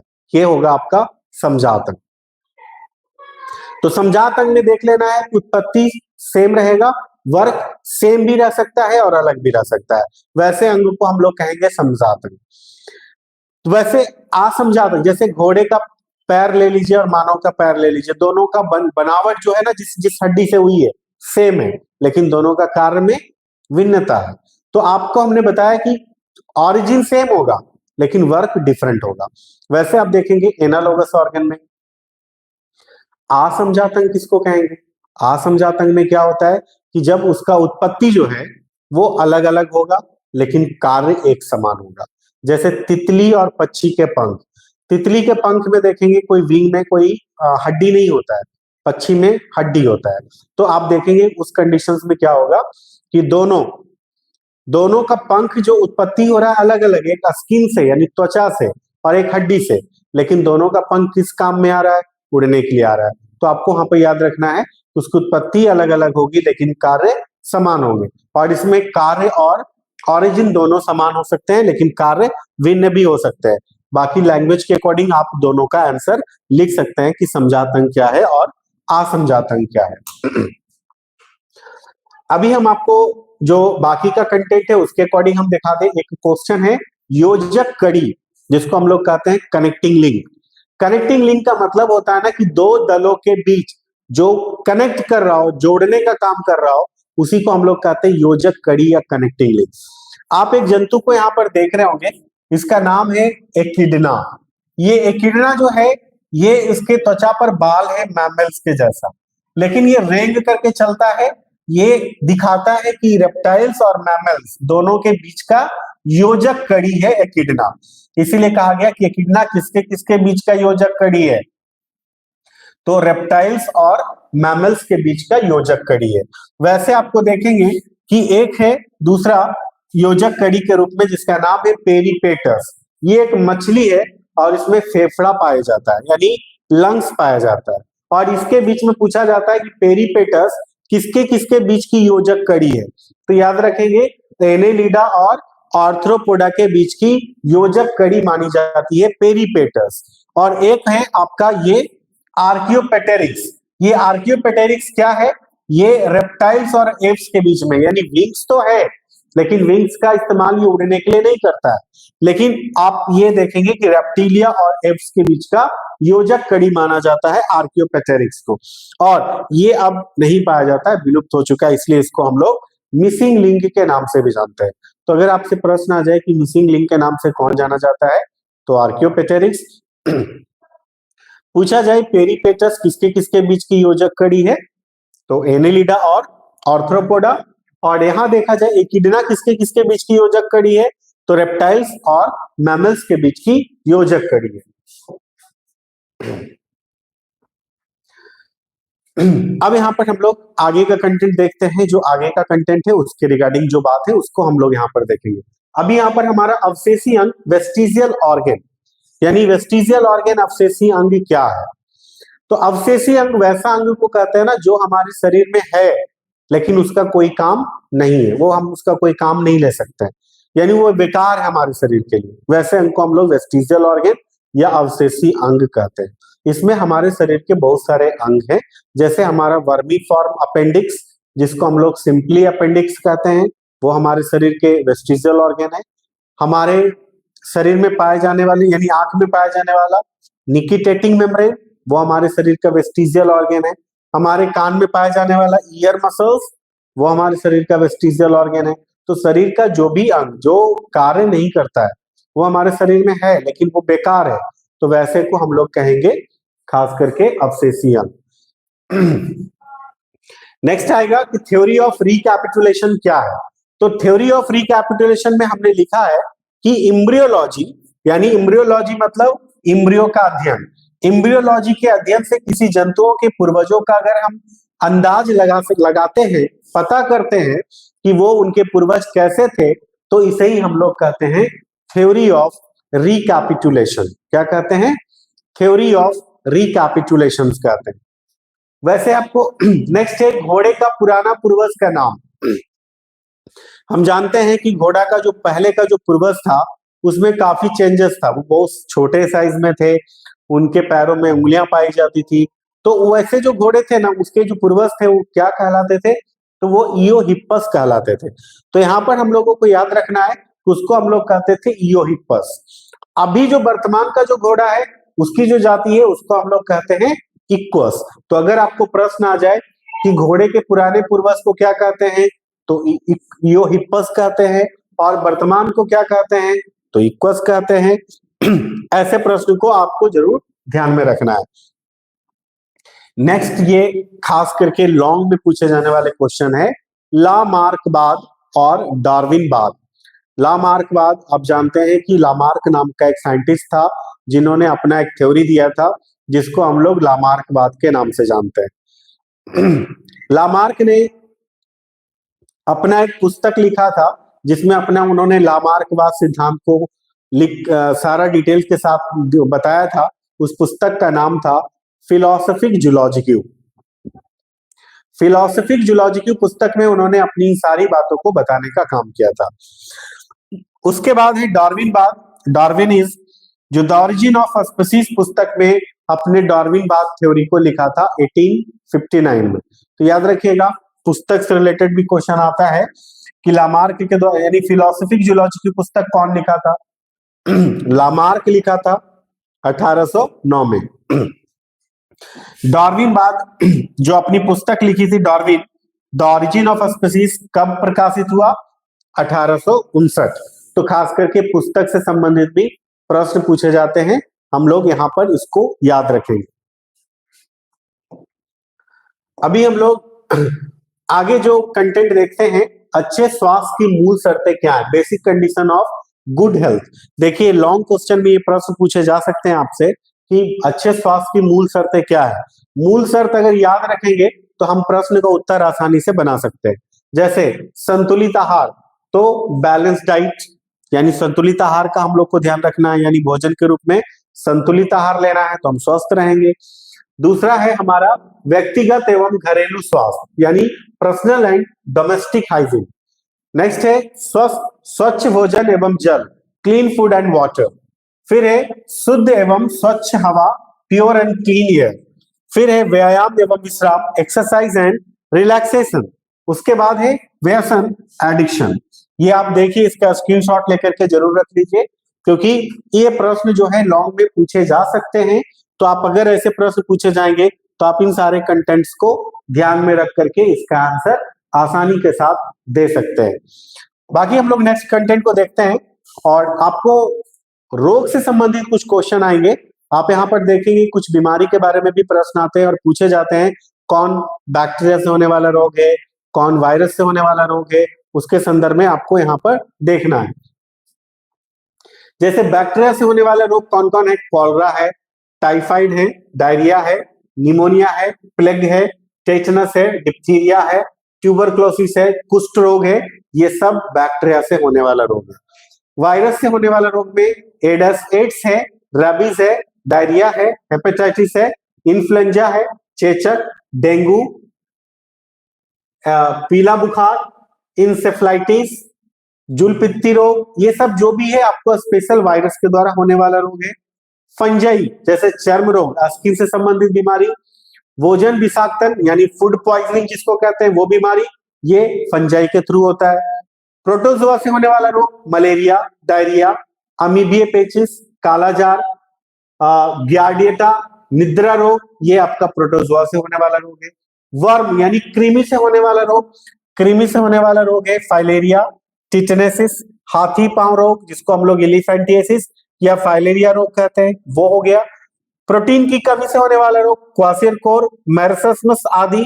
विटामिन की कमी से होने वाला रोग रतौंधी, बेरी, प्लेग्रा, ये सारी बीमारी है। आप देख लेंगे, हो सके तो आप इसका एक स्क्रीनशॉट ले लीजिए, क्योंकि ये प्राय एग्जामिनेशन में ऐसे क्वेश्चन पूछे जाते हैं कि कौन किसकी कमी से होने वाला रोग है या किससे कौन सा रोग होता है।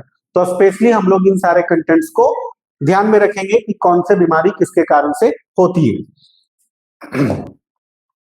अभी हम यहाँ पर देखते हैं मलेरिया से संबंधित। मलेरिया से संबंधित लॉन्ग टैप में क्वेश्चन पूछे जाने की संभावना है कि मलेरिया रोग क्या है।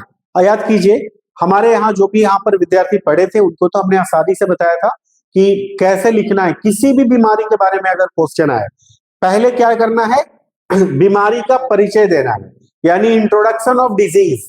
मलेरिया क्या है, किससे होता है, इसमें कंडीशंस क्या आ जाता है वो। दूसरा लक्षण, लक्षण लिखेंगे कि मलेरिया रोग होता है तो उसका लक्षण क्या होगा। तो किसी भी बीमारी का दूसरा बार में लक्षण रखेंगे। तीसरा हम इसका रोकथाम रखेंगे, रोकथाम क्या है। और चौथा नियंत्रण रखेंगे, यानी कैसे हम उसको कंट्रोल कर सकते हैं। तो स्पेशली आप हर बीमारी के लिए याद रखिएगा, सबसे पहले बीमारी का परिचय, दूसरा लक्षण, तीसरा रोकथाम, चौथा नियंत्रण। आप जब भी कोई क्वेश्चन आएगा, अगर लॉन्ग टाइप में आ रहा है तो आप इसी वे में आंसर देने का कोशिश कीजिएगा। अभी है मलेरिया। मलेरिया जो है वो मुख्य रूप से प्रोटोजोआ से होने वाला बीमारी है और इसके जो प्रकार हैं वो 4 है। उसके जो प्रोटोजोआ के जो प्रकार है उसमें एक है प्लाज्मोडियम वाइवेक्स, जिसमें क्या होता है, एक फीवर आता है जिसको बिनाइन टर्सन फीवर कहते हैं और ये 48 घंटे के अंतराल पे आता है। एक है प्लाज्मोडियम मैलेरी, दूसरा प्रोटोजोआ, जिसमें क्वार्टन फीवर होता है, अर्थात इसमें 72 घंटे के अंतराल पे फीवर आता है। नेक्स्ट है प्लाज्मोडियम फैल्सिपेरम, जिसको मैलिग्नेंट या टर्सन फीवर कहते हैं और इसमें जो बुखार है वो अनियमित रूप से आता है, इसमें कोई टाइम टेबल फिक्स नहीं होता है। नेक्स्ट जो है वो है आपका प्लाज्मोडियम ओवेल और ये प्लाज्मोडियम ओवेल में जो फीवर होता है उसको भी बिनाइन टर्सन फीवर कहते हैं और इसमें भी फीवर 48 घंटे के अंतराल पर आता है। तो आपको इससे जो क्वेश्चन है ये लॉन्ग भी पूछे जा सकते हैं या इंडिविजुअल भी पूछे जा सकते हैं कि मलेरिया रोग का कारक कौन है। तो मलेरिया रोग का जो कारक है वो प्रोटोजोआ है और ऐसे जनरली उसका जीनस के बारे में पूछेगा तो हम बोलेंगे प्लाज्मोडियम है। बट प्लाज्मोडियम अलग अलग प्रकार के होते हैं और उसके अलग अलग रीजन है बीमारी के, वो सारी चीजें दी गई है। अभी यहां पर हम लोग देखेंगे सामान्य जुकाम यानी कॉमन कोल्ड नाम की बीमारी। कॉमन कोल्ड नाम की जो बीमारी है वो कॉमन कोल्ड नाम की बीमारी वायरस के कारण होती है और वो वायरस का नाम है राइनो वायरस और यह बीमारी वायरस के कारण होती है, इसलिए कम्युनिकेबल होती है, एक दूसरे व्यक्ति में संक्रमित हो जाती है। तो मुख्यतः आपको ये बीमारी के बारे में सिंपली यही पूछा जाएगा, या तो शॉर्ट में पूछ दे कि कॉमन कोल्ड नाम की बीमारी क्या है, तो आप लिख सकते हैं कि ये वायरस के द्वारा होने वाली बीमारी है, राइनो वायरस के द्वारा ये बीमारी होती है और इसके लक्षण लिख दीजिएगा कि इस लक्षण में क्या होता है। तो जैसे आंख और नाक से भारी मात्रा में पानी का निकलना, बार बार छींक का आना, कंठ में दर्द होना, साथ ही साथ आवाज का फटा हुआ निकलना, तो ये सारे लक्षण आप यहाँ पर सामान्य जुकाम से संबंधित लिख सकते हैं। नेक्स्ट है हैजा। दूसरा है हैजा, कॉलरा नाम की बीमारी। कॉलरा नाम की बीमारी बैक्टीरिया के कारण होती है जिसका नाम है विब्रियो कॉलेरी और यह बीमारी बैक्टीरिया के कारण होती है और इसमें मानव को 2 तरह से लक्षण प्रकट होते हैं। इसमें मानव में क्या होता है, पतला दस्त होता है और उसको फिर एक प्रॉब्लम होता है कि बार बार वोमिटिंग भी होती है। इसमें रोगी को ORS का घोल दिया जाता है क्योंकि इसके शरीर से पानी की मात्रा ज्यादा ना निकल जाए, इस तरह से उसको रोकने के लिए ORS का घोल दिया जाता है। यहाँ पर ORS से संबंधित अगर प्रश्न आ जाए, ORS का पूरा नाम क्या है, तो याद रखिएगा उसका नाम है ओरल रिहाइड्रेशन सॉल्यूशन। नेक्स्ट है ट्यूबरक्लोसिस, टीवी, जिसको शॉर्ट में हम लोग कहते हैं टीवी। टीवी रोग क्या है? टीबी भी बैक्टीरिया के कारण होने वाला रोग है और यह रोग एक बैक्टीरिया के कारण होता है जिसका नाम है माइकोबैक्टीरियम ट्यूबरक्लोसिस। इसी बैक्टीरिया के कारण यह बीमारी मुख्य रूप से होती है। इसमें देखेंगे टीबी रोग में जो ट्यूबरक्लोसिस नाम की बीमारी होती है ये बैक्टीरिया के कारण होती है और ये शरीर में आने के बाद खास करके अलग अलग भागों को इन्फेक्ट करती है। तो उसमें खासकर टीबी रोग को भी शॉर्ट में ही पूछा जाएगा। ऐसे याद रखिएगा, इसको हिंदी में क्षय रोग भी कहते हैं। अगर प्रश्न पूछे तो आप उसका आंसर दे सकते हैं, या यह भी प्रश्न ऑब्जेक्टिव में पूछा जा सकता है, टीबी रोग से बचने के लिए कौन सा टीका लिया जाता है? तो याद रखिएगा वो टीका का नाम है BCG। तो BCG का टीका टीबी रोग से बचने के लिए मुख्य रूप से लिया जाता है। नेक्स्ट है टाइफाइड। टाइफाइड रोग भी आपका बैक्टीरिया से होने वाला रोग है और उसका नाम है सल्मोनेला टाइफी और ये बैक्टीरिया से होने वाला रोग है टाइफाइड। और इस टाइफाइड से संबंधित एक क्वेश्चन आ सकता है, टाइफाइड रोगों की जांच के लिए मुख्यतः कौन सा जांच इस्तेमाल कौन से जांच का इस्तेमाल करते हैं? तो वो होगा विडाल टेस्ट। याद रखिएगा टाइफाइड रोगों का जांच के लिए विडाल टेस्ट का इस्तेमाल किया जाता है। फिर नेक्स्ट है राबीज, यानी राबीज रोग क्या है? राबीज रोगों को आप याद रखिएगा, इसको कभी कभी प्रश्न देता है कि राबीज रोग को हम लोग हाइड्रोफोबिया रोग भी कहते हैं, क्योंकि इस रोग में क्या होता है कि रोगी को पानी से डर लगने लगता है और ये एक वायरस के कारण होने वाला रोग है जिसको हम लोग राबीज वायरस कहते हैं, जिसके कारण ये बीमारी मुख्य रूप से होती है। उसके बाद है हमारा यहाँ पर कैंसर, जिसको हम लोग कहते हैं ट्यूमर। ये कैंसर जो है इसमें ये ट्यूमर ये दो प्रकार का होता है। एक होता है हमारा बिनाइन ट्यूमर और एक होता है मैलिग्नेंट ट्यूमर। तो बिनाइन ट्यूमर जो होता है वो हमारा नॉर्मल ट्यूमर है, जिसको हम लोग मस्सा कहते हैं, वार्ट्स कहते हैं। वो रियल कैंसर नहीं होता। रियल कैंसर मैलिग्नेंट ट्यूमर होता है, जो अगर एक जगह पर होगा तो वो तेजी से फैलाएगा। और ये जहां जहां अलग अलग प्लेस पर होता है ना, तो अलग अलग नाम से जाना जाता है। ऐसे देखेंगे कैंसर के कुछ प्रकार को, उसमें जो प्रकार है तो वो क्या क्या है, सार्कोमा, लिम्फोमा, आपका इधर कार्सिनोमा, फिर आपका इधर है लाइपोसा और ल्यूकेमिया। ये खास करके कैंसर के प्रकार है। तो अगर आपको ये नाम आ जाए तो याद रखिएगा। पूछ दे सार्कोमा है क्या है, तो आपको याद रखना है कि यह एक प्रकार का कैंसर का प्रकार है। तो आपको कैंसर के प्रकार याद रखिएगा। हो सकता है प्रश्न में पूछ दे कैंसर के प्रकार को लिखें, या 5 कैंसर के प्रकार जो है उनको लिखें। तो ऐसे क्वेश्चन आ जाए तो आप इस प्रश्न का उत्तर आसानी के साथ दे सकते हैं। अभी यहाँ पर जो इंपॉर्टेंट है dairy farm management. Dairy farm management जो है ये क्यों किया जाता है, तो यहाँ पर आपको ध्यान रखना है कि यह उन्नत किस्मों के दुधारू पशुओं को विकसित करने की संस्थान है। डेयरी फार्म मैनेजमेंट जो किया जाता है, और इसके लिए एक संस्थान है भारत में जहां पर खास करके उन्नत किस्म के गायों को विकसित की जाती है, और उसका नाम है एनडीआरआई, जिसको हम लोग कहते हैं नेशनल डेयरी रिसर्च इंस्टीट्यूट। वहां पर खास करके उन्नत किस्म के गायों को विकसित की जाती है, और वो गाय काफी ज्यादा दूध देने वाली होती है, वैसी गाय जो होती है।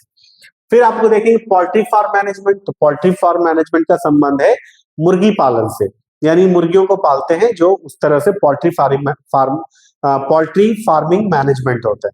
इसमें मुर्गियों की 2 वेराइटीज होती है, एक अंडे की दृष्टिकोण से पाली जाने वाली मुर्गियां और एक मांस की दृष्टिकोण से पाली जाने वाली मुर्गियां। तो अंडे की दृष्टिकोण से पाली जाने वाली मुर्गियों को हम लोग एग लेयर्स कहते हैं, और जो मांस की दृष्टिकोण से पाली जाने वाली मुर्गियां होती है उसको बॉयलर्स कहते हैं। तो याद रखिएगा, ये भी प्रश्न काफी इंपॉर्टेंट है। आपसे पूछ दे कि अंडे की दृष्टिकोण से पाली जाने वाली मुर्गियों को क्या कहते हैं, तो उसको एग लेयर्स कहते हैं, और मांस की दृष्टिकोण से पाली जाने वाली मुर्गियों को क्या कहते हैं, तो उसको हम लोग बॉयलर कहते हैं। ये भी प्रश्न आपको याद रखना होगा। उसके बाद है एपीकल्चर। याद रखिएगा, प्रश्न आता है कि एपीकल्चर किसको कहते हैं, तो एपीकल्चर का संबंध है मधुमक्खी पालन से। याद रखिएगा, ये प्रश्न काफी इंपॉर्टेंट है ऑब्जेक्टिव के लिए। तो मधुमक्खी पालन को ही हम लोग क्या कहेंगे, एपीकल्चर कहेंगे। वैसे आप देखेंगे पीसीकल्चर मछली पालन से संबंधित है। सेरीकल्चर ये आपका रेशम उत्पादन से संबंधित है। तो याद रखिएगा, एपीकल्चर मधुमक्खी पालन, पीसीकल्चर मछली उत्पादन, सेरीकल्चर रेशम उत्पादन, ये आपको याद रखना है। उसके बाद यहाँ पर कुछ शॉर्ट फॉर्म है, उसका फुल फॉर्म भी दिया गया है, ये याद रखिएगा, हो सकता है एग्जामिनेशन में पूछा जाए। जैसे आपको यहाँ पर दिया गया है नेशनल डेयरी रिसर्च इंस्टीट्यूट, कहाँ अवस्थित है, करनाल हरियाणा में। Indian agriculture research institute IARI short में कहते हैं, न्यू दिल्ली में है। Central rice research institute CRRI Cuttack Odisha में है। International rice research institute Philippines और ताइवान में है। Sugar cane breeding institute Coimbatore में है। तो ये खास करके इसका भी आप लोग एक स्क्रीनशॉट ले लीजिए अपने फोन में, ताकि आपको ये फुल फॉर्म या फिर इस संस्थान का नाम अगर पूछा जाए ऑब्जेक्टिव में, तो आप इन सारे प्रश्न को बता सकते हैं। नेक्स्ट हम लोग यहाँ पर देखते हैं बैक्टीरिया के शेप से संबंधित कुछ क्वेश्चन आएंगे आपको, जिसमें कि यहाँ पर दिया गया है कि बैक्टीरिया का शेप कैसा है। जब बैक्टीरिया इस शेप में अगर आपको फोटो में दिखाया जाए एग्जाम में, तो समझ लीजिए वो क्या है, माइक्रोकोकस है। जब बैक्टीरिया ऐसे जोड़े में हो तो इसको कहेंगे डिप्लोकोकस। जब बैक्टीरिया चेन की आकृति में हो इसको कहेंगे स्ट्रेप्टोकोकस। जब बैक्टीरिया एक इस तरह का ग्रुप में हो, ओवरलैप नहीं कर रहा हो, तो स्टेफाइलोकोकस। जब बैक्टीरिया ग्रुप में हो लेकिन एक दूसरे के ऊपर ओवरलैपिंग हो, सार्सिना। जब बैक्टीरिया एक रॉड शेप्ड में हो या कैप्सूल शेप्ड में हो, तो बैसिलस। जब बैक्टीरिया स्पाइरल शेप्ड में हो, स्पाइरिलम। जब बैक्टीरिया कॉमा शेप में हो, विब्रियो। तो इसका भी आप एक स्क्रीनशॉट ले लीजिए और इसको भी ध्यान से देखिएगा। अगर हो सकता है स्ट्रक्चर बेस्ड क्वेश्चन आ जाए बैक्टीरिया से, तो आपको कोई एक स्ट्रक्चर देगा और आपसे पूछेगा कि क्या है ये, कौन सा बैक्टीरिया है। तो आपको अगर शेप याद रहेगा तो आप आसानी से पहचान लोगे कि ये कौन सा बैक्टीरिया है। अभी हम लोग आते हैं, एक वर्ड है क्यूरिंग और एक है राइपेनिंग। तो पहले आते हैं क्यूरिंग में। क्यूरिंग क्या है? क्यूरिंग जो वर्ड है, ये क्या किया जाता है, हम लोग बैक्टीरिया यानी जीवाणु का मदद लेकर चाय की पत्तियों में एक विशेष प्रकार की स्मेल लाते हैं। देखते हैं खास करके जाड़े के मौसम में जब बिल्कुल माहौल वैसे रहता है, अगर कहीं भी आसपास कुछ चाय बन रही हो तो हम लोग को विशेष एक स्मेल आ जाता है, लग रहा है कहीं पे चाय बन रही हो। तो ऐसा वाला महसूस हम लोग करते हैं ना, वो चाय की पत्तियों में विशेष प्रकार की जो सुगंध है ना, ये लाई जाती है, रहती नहीं है, ये लाई जाती है बैक्टीरिया की मदद से। और बैक्टीरिया की मदद से चाय की पत्तियों में जो सुगंध लाई जाती है उसी को हम लोग कहते हैं curing. This is the most important question for upcoming examination, इसलिए आपको इसको याद रखना है। क्यूरिंग का मतलब क्या है कि चाय की पत्तियों में बैक्टीरिया के माध्यम से जो सुगंध लाई जाती है वो क्यूरिंग कहलाती है। दूसरा है राइपेनिंग। तो राइपेनिंग क्या है? तो राइपेनिंग क्या है, इसमें इस तरह से समझिएगा इसको कि पनीर में भी एक सुगंध लाई जाती है। पनीर आप देखे होंगे, अगर कभी स्मेल लिए होंगे पनीर का, जब वो कच्चे होते हैं रखे हुए मतलब पकाने से पहले, तो आप देखेंगे उसको स्मेल लेंगे तो उसमें एक विशेष प्रकार की स्मेल आएगी आपको। वो स्मेल भी बैक्टीरिया के कारण आती है और बैक्टीरिया के कारण पनीर में जो स्मेल लाई जाती है, स्मेल आती है, उस प्रक्रिया को, उस प्रोसेस को ही हम लोग कहते हैं राइपेनिंग। तो पनीर में विशेष सुगंध लाने की प्रक्रिया राइपेनिंग, चाय की पत्तियों में स्मेल लाने की क्रिया क्यूरिंग। ये चीजों को ध्यान में रखिएगा। उसके बाद है बायो कंट्रोल। एक वर्ड है बायो कंट्रोल। बायो कंट्रोल का मतलब है कि जब हम किसी भी जीवों के माध्यम से कंट्रोल करते हैं, या हम कह सकते हैं कि बायोलॉजिकली रूप से हम उसको कंट्रोल करते हैं, तो वो कंट्रोल या वो नियंत्रण बायो कंट्रोल या जैव नियंत्रण कहलाता है। जैसे हम किसी सूक्ष्म जीवों के द्वारा वैसे जीवों पे कंट्रोल कर रहे हैं जो हमारी फसल को बर्बाद कर रहा हो, और उसको हम कंट्रोल करते हैं, जैसे बीटी के द्वारा, जिसको हम लोग बैसिलस थुरिंजियसिस कहते हैं, उसके द्वारा अगर हम कंट्रोल कर रहे हैं तो वो बायो कंट्रोल कहलाएगा। जैसे मच्छरों का कंट्रोल हम मछलियों से करते हैं, जैसे मांगुर, गरई, ये सब मछली क्या करता है, जो पानी की ऊपरी सतह पर जब मच्छर बैठा रहता है तो इसको वो ऊपर आकर के खा जाता है, जिससे मच्छरों की संख्या में कमी होती है। अगर जहां पर ये मछलियां ज्यादा पालन हो रही हो या रह रहा हो, वहां पर देखिएगा कि मच्छर की संख्या कम रहेगी। तो वैसे स्थिति में अगर आप देखिएगा तो वहां पर मच्छर कम गया, लेकिन किसकी वजह से? तो मछलियों के कारण। तो एक जीव एक दूसरे जीवों के माध्यम से हमने कंट्रोल किया, ये हमारा कहलाएगा बायो कंट्रोल, या इसी को हम लोग कहेंगे जैव नियंत्रण। ये है बायो कंट्रोल। फिर है रिस्ट्रिक्शन एंजाइम, प्रतिबंधन एंजाइम। ये एक इंपॉर्टेंट क्वेश्चन है ऑब्जेक्टिव की दृष्टिकोण से। क्वेश्चन आता है कभी कभी कि मॉलिक्यूलर सीजर यानी आणविक कैची किसे कहते हैं? तो आणविक कैची हम लोग कहते हैं रिस्ट्रिक्शन एंजाइम्स को, अर्थात प्रतिबंधन एंजाइम को। तो हमने लिखा भी है, यहां पर देखिएगा, मॉलिक्यूलर सीजर्स, यानी मॉलिक्यूलर सीजर के नाम से कौन जाना जाएगा? रिस्ट्रिक्शन एंजाइम्स जाना जाएगा। उसके बाद कुछ इंपॉर्टेंट कंटेंट यहां पर, ये गोल्डन राइस। क्वेश्चन आता है कि गोल्डन राइस में किस विटामिन को स्थानांतरित किया गया है? तो गोल्डन राइस में विटामिन ए को स्थानांतरित किया गया है। तो आपको यहां पर भी एक कंटेंट है, विटामिन ए को स्थानांतरित किया गया है। अभी नेक्स्ट है इंटरफेरॉन। इंटरफेरॉन क्या है? इंटरफेरॉन एक प्रकार का ग्लाइकोप्रोटीन है। इंटरफेरॉन क्या है? इंटरफेरॉन एक प्रकार का ग्लाइकोप्रोटीन है, और ये ग्लाइकोप्रोटीन जो है ये मुख्य रूप से देखा जाए तो 3 प्रकार का होता है। इसको IFN alpha, IFN beta, IFN gamma कहते हैं। इसका इस्तेमाल मुख्य रूप से मानव में कैंसर रोगों के ट्रीटमेंट में किया जाता है। इसका खास के वैसे कैंसर के एक ट्रीटमेंट में किया जाता है जिसको हम लोग हेयरी सेल ल्यूकेमिया के नाम से जानते हैं। This is the most important question. Interferon क्या है? याद रखिएगा, इंटरफेरॉन एक प्रकार का ग्लाइकोप्रोटीन है। यह 3 प्रकार का है, IFN alpha, IFN beta, IFN gamma. और साथ साथ आप ये भी लिखेंगे, यह मुख्यतः कैंसर रोगों के ट्रीटमेंट में इस्तेमाल किया जाता है। साथ साथ ये भी लिखेंगे कि कौन से कैंसर, तो कैंसर में हेयरी सेल ल्यूकेमिया के ट्रीटमेंट में इसका इस्तेमाल किया जाता है। देखिए आप सभी स्टूडेंट्स बिल्कुल ऑनलाइन बने रहिए, खास के जिनका परीक्षा है जरूर बने रहिए, क्योंकि आज आप सोच रहे हैं कि हम आपके लिए कितना तैयारी के साथ यहाँ पर उपस्थित है, क्योंकि आप जितना ये सारी चीजें देख रहे हैं ना, ये सारे स्लाइड के रूप में बना हुआ, इसको बनाने के लिए भी काफी टाइम टेकन हुआ है, मतलब बहुत ज्यादा समय देना पड़ा है। फिर हम आप लोगों के लिए लेकर के आए हैं, वो सिर्फ इसीलिए कि कहीं से हमारे स्टूडेंट्स का रिजल्ट खराब ना हो, हर हाल में वो एक अच्छा रिजल्ट लाए, इसलिए हम आप लोगों के लिए आज अभी भी इस तरह का सब कुछ प्रिपरेशंस के साथ लाइव क्लास से जुड़े हुए हैं। इसलिए आप लोग सभी कोई भी लाइव क्लास को छोड़ के ना जाए, क्योंकि आज आपके लिए एक बहुत ही इंपॉर्टेंट समय है जो आपका कल एग्जाम के लिए बेटर हो सकता है। इसलिए आप लास्ट तक क्लास से जुड़े रहे, जो जो कंटेंट आपको बताया जा रहा है उन सारे कंटेंट्स को अच्छे से समझते हुए जाए।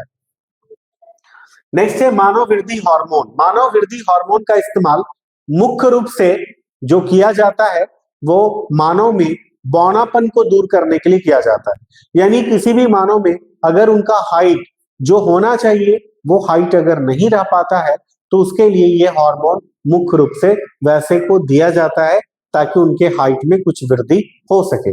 इसलिए मानव वृद्धि हार्मोन का इस्तेमाल उसी के लिए किया जाता है, यानी मानव के बौनापन को दूर करने के लिए मुख्य रूप से किया जाता है। नेक्स्ट है, यहाँ पे क्वेश्चन आता है ऑब्जेक्टिव में, इकोलॉजी शब्द देने वाले वैज्ञानिक कौन थे? तो इकोलॉजी शब्द को देने वाले प्रथम वैज्ञानिक थे एच रेटर। ये भी याद रखिएगा, इकोलॉजी से संबंधित प्रश्न आपको ऑब्जेक्टिव में पूछे जा सकते हैं। नेक्स्ट है यहाँ पर सहजीविता। ये भी प्रश्न ऑब्जेक्ट शॉर्ट क्वेश्चन के लिए काफी इंपॉर्टेंट है। सहजीविता, सिम्बायोसिस। सिम्बायोसिस की परिभाषा क्या होगी? इसकी परिभाषा होगी दो जीवों के बीच के ऐसे संबंध जिसमें दोनों को एक दूसरे से लाभ होता, यानी दोनों में एक दूसरे से लाभ होता हो, दोनों में किसी को एक दूसरे से हानि नहीं होता हो, ऐसे को ही हम लोग क्या कहेंगे? सहजीविता या सिम्बायोसिस। अभी हम लोग आगे देखते हैं अनुकूलन। अनुकूलन क्या है? अनुकूलन यानी एडेप्टेशन, जिसके लिए हम लोग पढ़े होंगे कि अनुकूलन के प्रकार दो होते हैं, स्थायी एवं अस्थायी। यानी हम जैसे कहीं चल रहे हैं, अंधेरा है, अचानक लाइट आ गया, हमारी आंखें बंद हो गई, तो ये हमारा टेम्पोररी एडेप्टेशन है। फिर जैसे लाइट सामान्य हुआ, हमारी आंखें खुल गई, ये हुआ आपका एक तरह से टेम्पोररी एडेप्टेशन। एक होता है अस्थाई, जैसे कि पक्षियों में होता है। पक्षियों के फोर लिम्स यानी उसकी अगली भुजा जो है वो परिवर्तित होकर विंग्स बन गया। यानी वो विंग्स इसलिए बन गया क्योंकि वो वायु में उड़ सके, और वो उड़ने के लिए उसका विंग्स है, तो विंग्स जो है वो बन गया है परमानेंटली। यानी कभी ऐसा देखें आप कि पक्षी जमीन पर उतर गया तो उसका विंग्स फिर लिम्स के रूप में यानी फोर लिम्स के रूप में हो गया है? नहीं। क्यों? क्योंकि वो अस्थाई अनुकूलन है, क्योंकि उसमें जो चेंज हो गया उसमें अब कोई बदलाव नहीं होने वाला है। तो अनुकूलन वो है जिसको हम लोग अस्थाई और अस्थाई कहते हैं। अभी यहाँ पर हम लोग देखेंगे कुछ वर्ड्स हैं जो खास करके ये भी ऑब्जेक्टिव में पूछे जाते हैं या शॉर्ट में भी पूछे जाते हैं। वो शब्द क्या है? हाइड्रोफाइट्स, यानी वैसे पौधे जो जलीय वातावरण में उगते हैं उसको हम लोग कहते हैं हाइड्रोफाइट्स। वैसे पौधे जो शुष्क वातावरण में उगते हैं उसको कहते हैं ज़ेरोफाइट्स। जैसे मरुस्थल वगैरह क्षेत्र में जो पौधे उगते हैं ना, उसको ज़ेरोफाइट्स कहते हैं। और एक मेसोफाइट्स है जिसमें कि वैसे पौधे जो ना तो अधिक जलीय वातावरण में और ना ही अधिक शुष्क वातावरण वाले स्थानों पर उगते हैं, उसको हम लोग कहते हैं मेसोफाइट्स। यानी आपको यहाँ पर ध्यान रखना है तीनों कंटेंट्स के बारे में कि वो तीनों कंटेंट्स क्या था। अभी हम लोग यहाँ पर जो नेक्स्ट कंटेंट देखेंगे वो है हम जिसको हम लोग देखते क्या होंगे कि ये ऊंट के पीठ पर एक कुब्बड़ जैसा निकला हुआ भाग होता है, उसी को हम लोग कहते हैं हम। और वो हम क्या है? हम है जैसे रेगिस्तानी जंतु, आप जानते हैं ऊंट जो कैमल है वो आपका रेगिस्तानी जंतु है। तो जब क्या है कि बहुत दिनों तक वो खाना पीना खाए बिना वो रह सकता है, कारण क्योंकि जब उसको खाना मिलता है तो वो एक साथ बहुत अधिक खाना और पानी पी लेता है, लगभग 50 लीटर पानी भी वो स्टोर कर लेता है अपने बॉडी के अंदर। और उसके बाद अपने खाना को भाग को पचा करके उसको क्या करता है, फैट के रूप में वो ऊपर कुब्बड़ में जमा कर लेता है। उसी जो कुब्बड़ है उसी को हम लोग कहते हैं हम। तो वो आपको याद रखना है कि हम किसको कहते हैं। नेक्स्ट है इकोसिस्टम। ये भी प्रश्न आता है ऑब्जेक्टिव में। इकोसिस्टम शब्द का व्यवहार किसने और कब किया? तो इकोसिस्टम शब्द का व्यवहार 1935 में सबसे पहले सर एजी टैंसले ने किया। यहां लिखा हुआ है सर एजी टैंसले ने किया। कब? 1935 ईस्वी में। किस शब्द का? इकोसिस्टम का। अब यहां पर एक है producer, primary consumer, secondary consumer और टर्सरी कंज्यूमर। अभी यहां पर देखना है कि प्रोड्यूसर क्या है। प्रोड्यूसर का मतलब है कि किसी भी प्रकार का ग्रीन प्लांट, जो भी हरे पौधे हैं या जो पौधे हैं, वो हमारा प्रोड्यूसर होता है।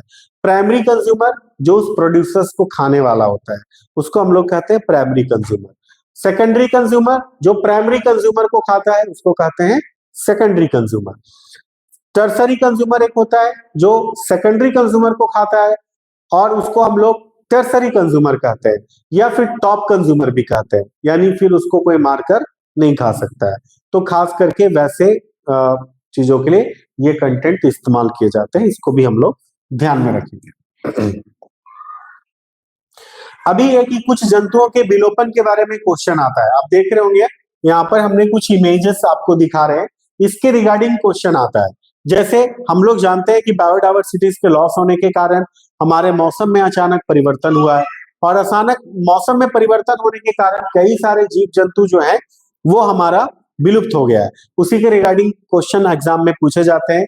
डोडो के बारे में। डोडो एक पक्षी है, जैसे देख रहे होंगे जैसे मुर्गी है उसी तरह से, और ये पक्षी मॉरिशस में पाए जाते थे, आज मॉरिशस से विलुप्त हो गए। तो आपको ये प्रश्न आ सकता है कि डोडो कहां से विलुप्त हो गए? तो डोडो मॉरिशस से विलुप्त हो गए। वैसे ही जंतु है जिसका नाम है स्टीलर सीकॉ। ये पाया जाता था रूस में। ये एक समुद्री जंतु है, ये समुद्र में पाए जाते थे। अभी वहां से ये विलुप्त हो गया, अब उसकी प्राणी वहां पर नहीं पाई जाती है। तो आपसे हो सकता है पूछा जाए कि स्टीलर सीकॉ कहां से विलुप्त हो गए? तो रूस से विलुप्त हो गए।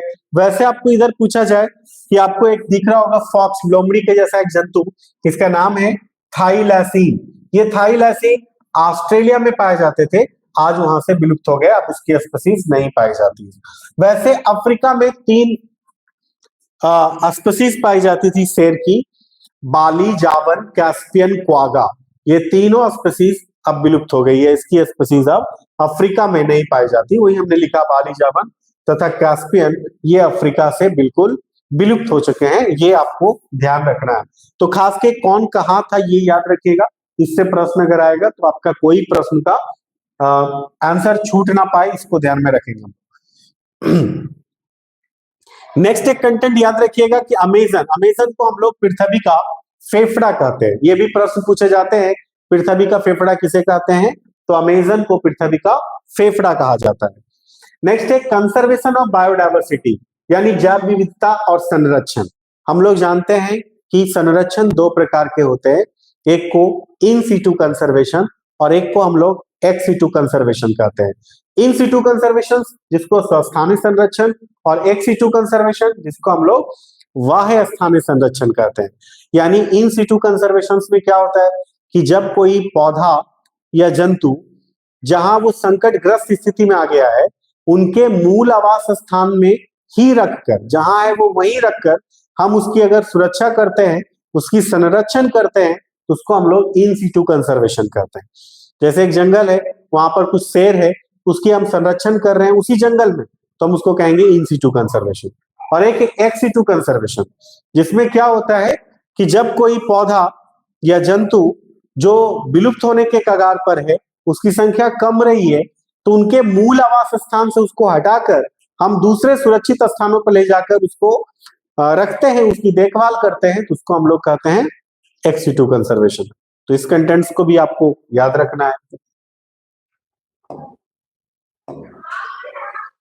अब खास करके कुछ बायोस्फीयर रिजर्व से रिलेटेड कुछ चीजें हैं जो हम लोग को याद रखना है, क्योंकि ये प्रश्न काफी इंपॉर्टेंट है, क्योंकि कोई ना कोई एक क्वेश्चन आपको एग्जामिनेशन में पूछे ही जाते हैं बराबर। जैसे नीलगिरी कहाँ है? तमिलनाडु में है, कर्नाटक में है, केरल में है। फिर नंदा देवी कहाँ है? उत्तराखंड में है। नोकरेक कहाँ है? मेघालय में है। गल्फ ऑफ मन्नार कहाँ है? तमिलनाडु में है। मानस कहाँ है? असम में है। सुंदरवन कहाँ है? पश्चिम बंगाल में है। सिमलीपाल कहाँ है? उड़ीसा में है। दिबू सैखोवा कहाँ है? असम में है। देहांग देवांग कहाँ है? अरुणाचल प्रदेश में है। कंचनजंगा कहाँ है? सिक्किम में है। नामदफा कहाँ है? अरुणाचल प्रदेश में है। फूलों की घाटी वैली ऑफ फ्लावर कहाँ है? उत्तराखंड में है। तो आप इसका स्क्रीनशॉट लेकर के एक बार जरूर इसको याद करके जाइएगा। मे बी इससे रिलेटेड कोई क्वेश्चन हो तो कल छूटना नहीं चाहिए आप लोग का क्वेश्चन। ये हम पूरा प्रयास किए हैं लगभग एरिया को आपके सामने कंटेंट को कवर करके दे। अभी यहाँ पर आप देख रहे होंगे कुछ नेशनल पार्क और बायोस्फीयर रिजर्व है, सेंचुरी है, जिसमें काजीरंगा नेशनल पार्क कहाँ है? असम में है। और इधर दिया हुआ है कि कौन कौन सा जीव वहां पर कंजर्वेशन किया जाता है। नेक्स्ट है गिर राष्ट्रीय उद्यान है। तो गिर राष्ट्रीय उद्यान को आप देखेंगे यहाँ पर कि गिर राष्ट्रीय उद्यान कहाँ है? गुजरात में है। बांदीपुर राष्ट्रीय उद्यान कहाँ है? कर्नाटक में है। कार्बेट नेशनल पार्क कहाँ है? उत्तराखंड में है। दुधवा राष्ट्रीय उद्यान कहाँ है? उत्तर प्रदेश में है। कंचनजंगा राष्ट्रीय उद्यान सिक्किम में है। पेरियार राष्ट्रीय उद्यान केरल में है। रणथंभौर राष्ट्रीय उद्यान राजस्थान में है। कान्हा राष्ट्रीय उद्यान मध्य प्रदेश में है। देचीगम राष्ट्रीय उद्यान कश्मीर में है। नंदफा राष्ट्रीय उद्यान अरुणाचल प्रदेश में है। मानस अभ्यारण्य असम में है। सुंदरवन राष्ट्रीय उद्यान पश्चिम बंगाल में है। हजारीबाग नेशनल पार्क झारखंड में है। केवलादेव घाना पक्षी अभ्यारण्य राजस्थान में है। डेचर्ट राष्ट्रीय उद्यान राजस्थान में है। तो आपको ये भी नाम याद रखना है, क्योंकि इससे रिलेटेड कोई प्रश्न अगर आएगा तो आप इन सारे प्रश्न का उत्तर दे सकते हैं। अभी यहाँ पर एक कंटेंट है जिसका नाम है वन संरक्षण अधिनियम। अभी कुछ कुछ अधिनियम है, याद रखिएगा। वन संरक्षण अधिनियम वनों को संरक्षित करने के लिए 1980 में लाया गया था। पर्यावरण संरक्षण अधिनियम 1986 में लाया गया। राष्ट्रीय वन नीति 1988 में लाया गया। ये तीनों जो डेट है इसको आपको ध्यान में रखना है। अगर इस सारा क्वेश्चन ऑब्जेक्टिव में आए तो आप इसका आंसर दे सकते हैं। अभी यहाँ पर हम लोग देखेंगे क्या एक वर्ड है मॉन्ट्रियल प्रोटोकॉल क्या है। ये बहुत इंपॉर्टेंट क्वेश्चन है, ये भी शॉर्ट के लिए कि मॉन्ट्रियल प्रोटोकॉल क्या है। मॉन्ट्रियल प्रोटोकॉल के लिए क्या है कि ओजोन अपक्षय को रोकने के लिए 1987 में मॉन्ट्रियल कनाडा में एक अंतरराष्ट्रीय संधि पर सहमति बनी थी। यानी हमारा ओजोन को किसी भी प्रकार से कोई नुकसान ना हो, ओजोन को कोई क्षति ना हो, इसके लिए हम लोगों का एक कनाडा में एक जगह था जिसका नाम था मॉन्ट्रियल।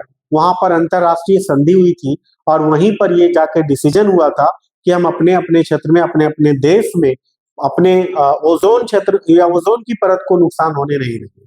अर्थात आपको पता है कि ओजोन को सबसे ज्यादा नुकसान हमारे CFC गैस से, क्लोरोफ्लोरोकार्बन से है। तो वो उसका इस्तेमाल या उसका कोई सब्स्टिट्यूट ढूंढेंगे जिससे हमारे ओजोन की परत को कोई नुकसान नहीं हो। इस तरह से एक संधि हुई थी कनाडा में, मॉन्ट्रियल में, और इसी को हम लोग मॉन्ट्रियल प्रोटोकॉल कहते हैं।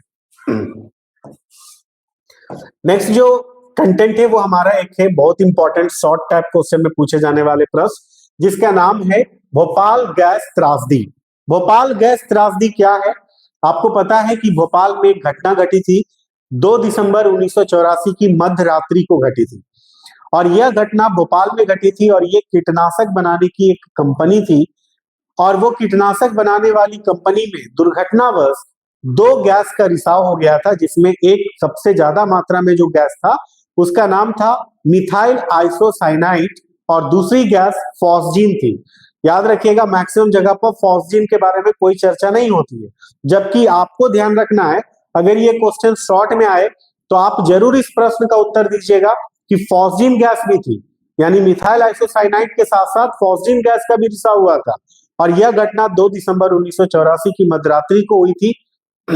वहां पर हजारों मजदूर जो सोए हुए थे, इस गैस के दुर्घटनावश रिसाव होने के कारण हजारों लोगों की मौत हो गई और कई हजार मजदूर अपने आंख से देखने की क्षमता को खो बैठे थे।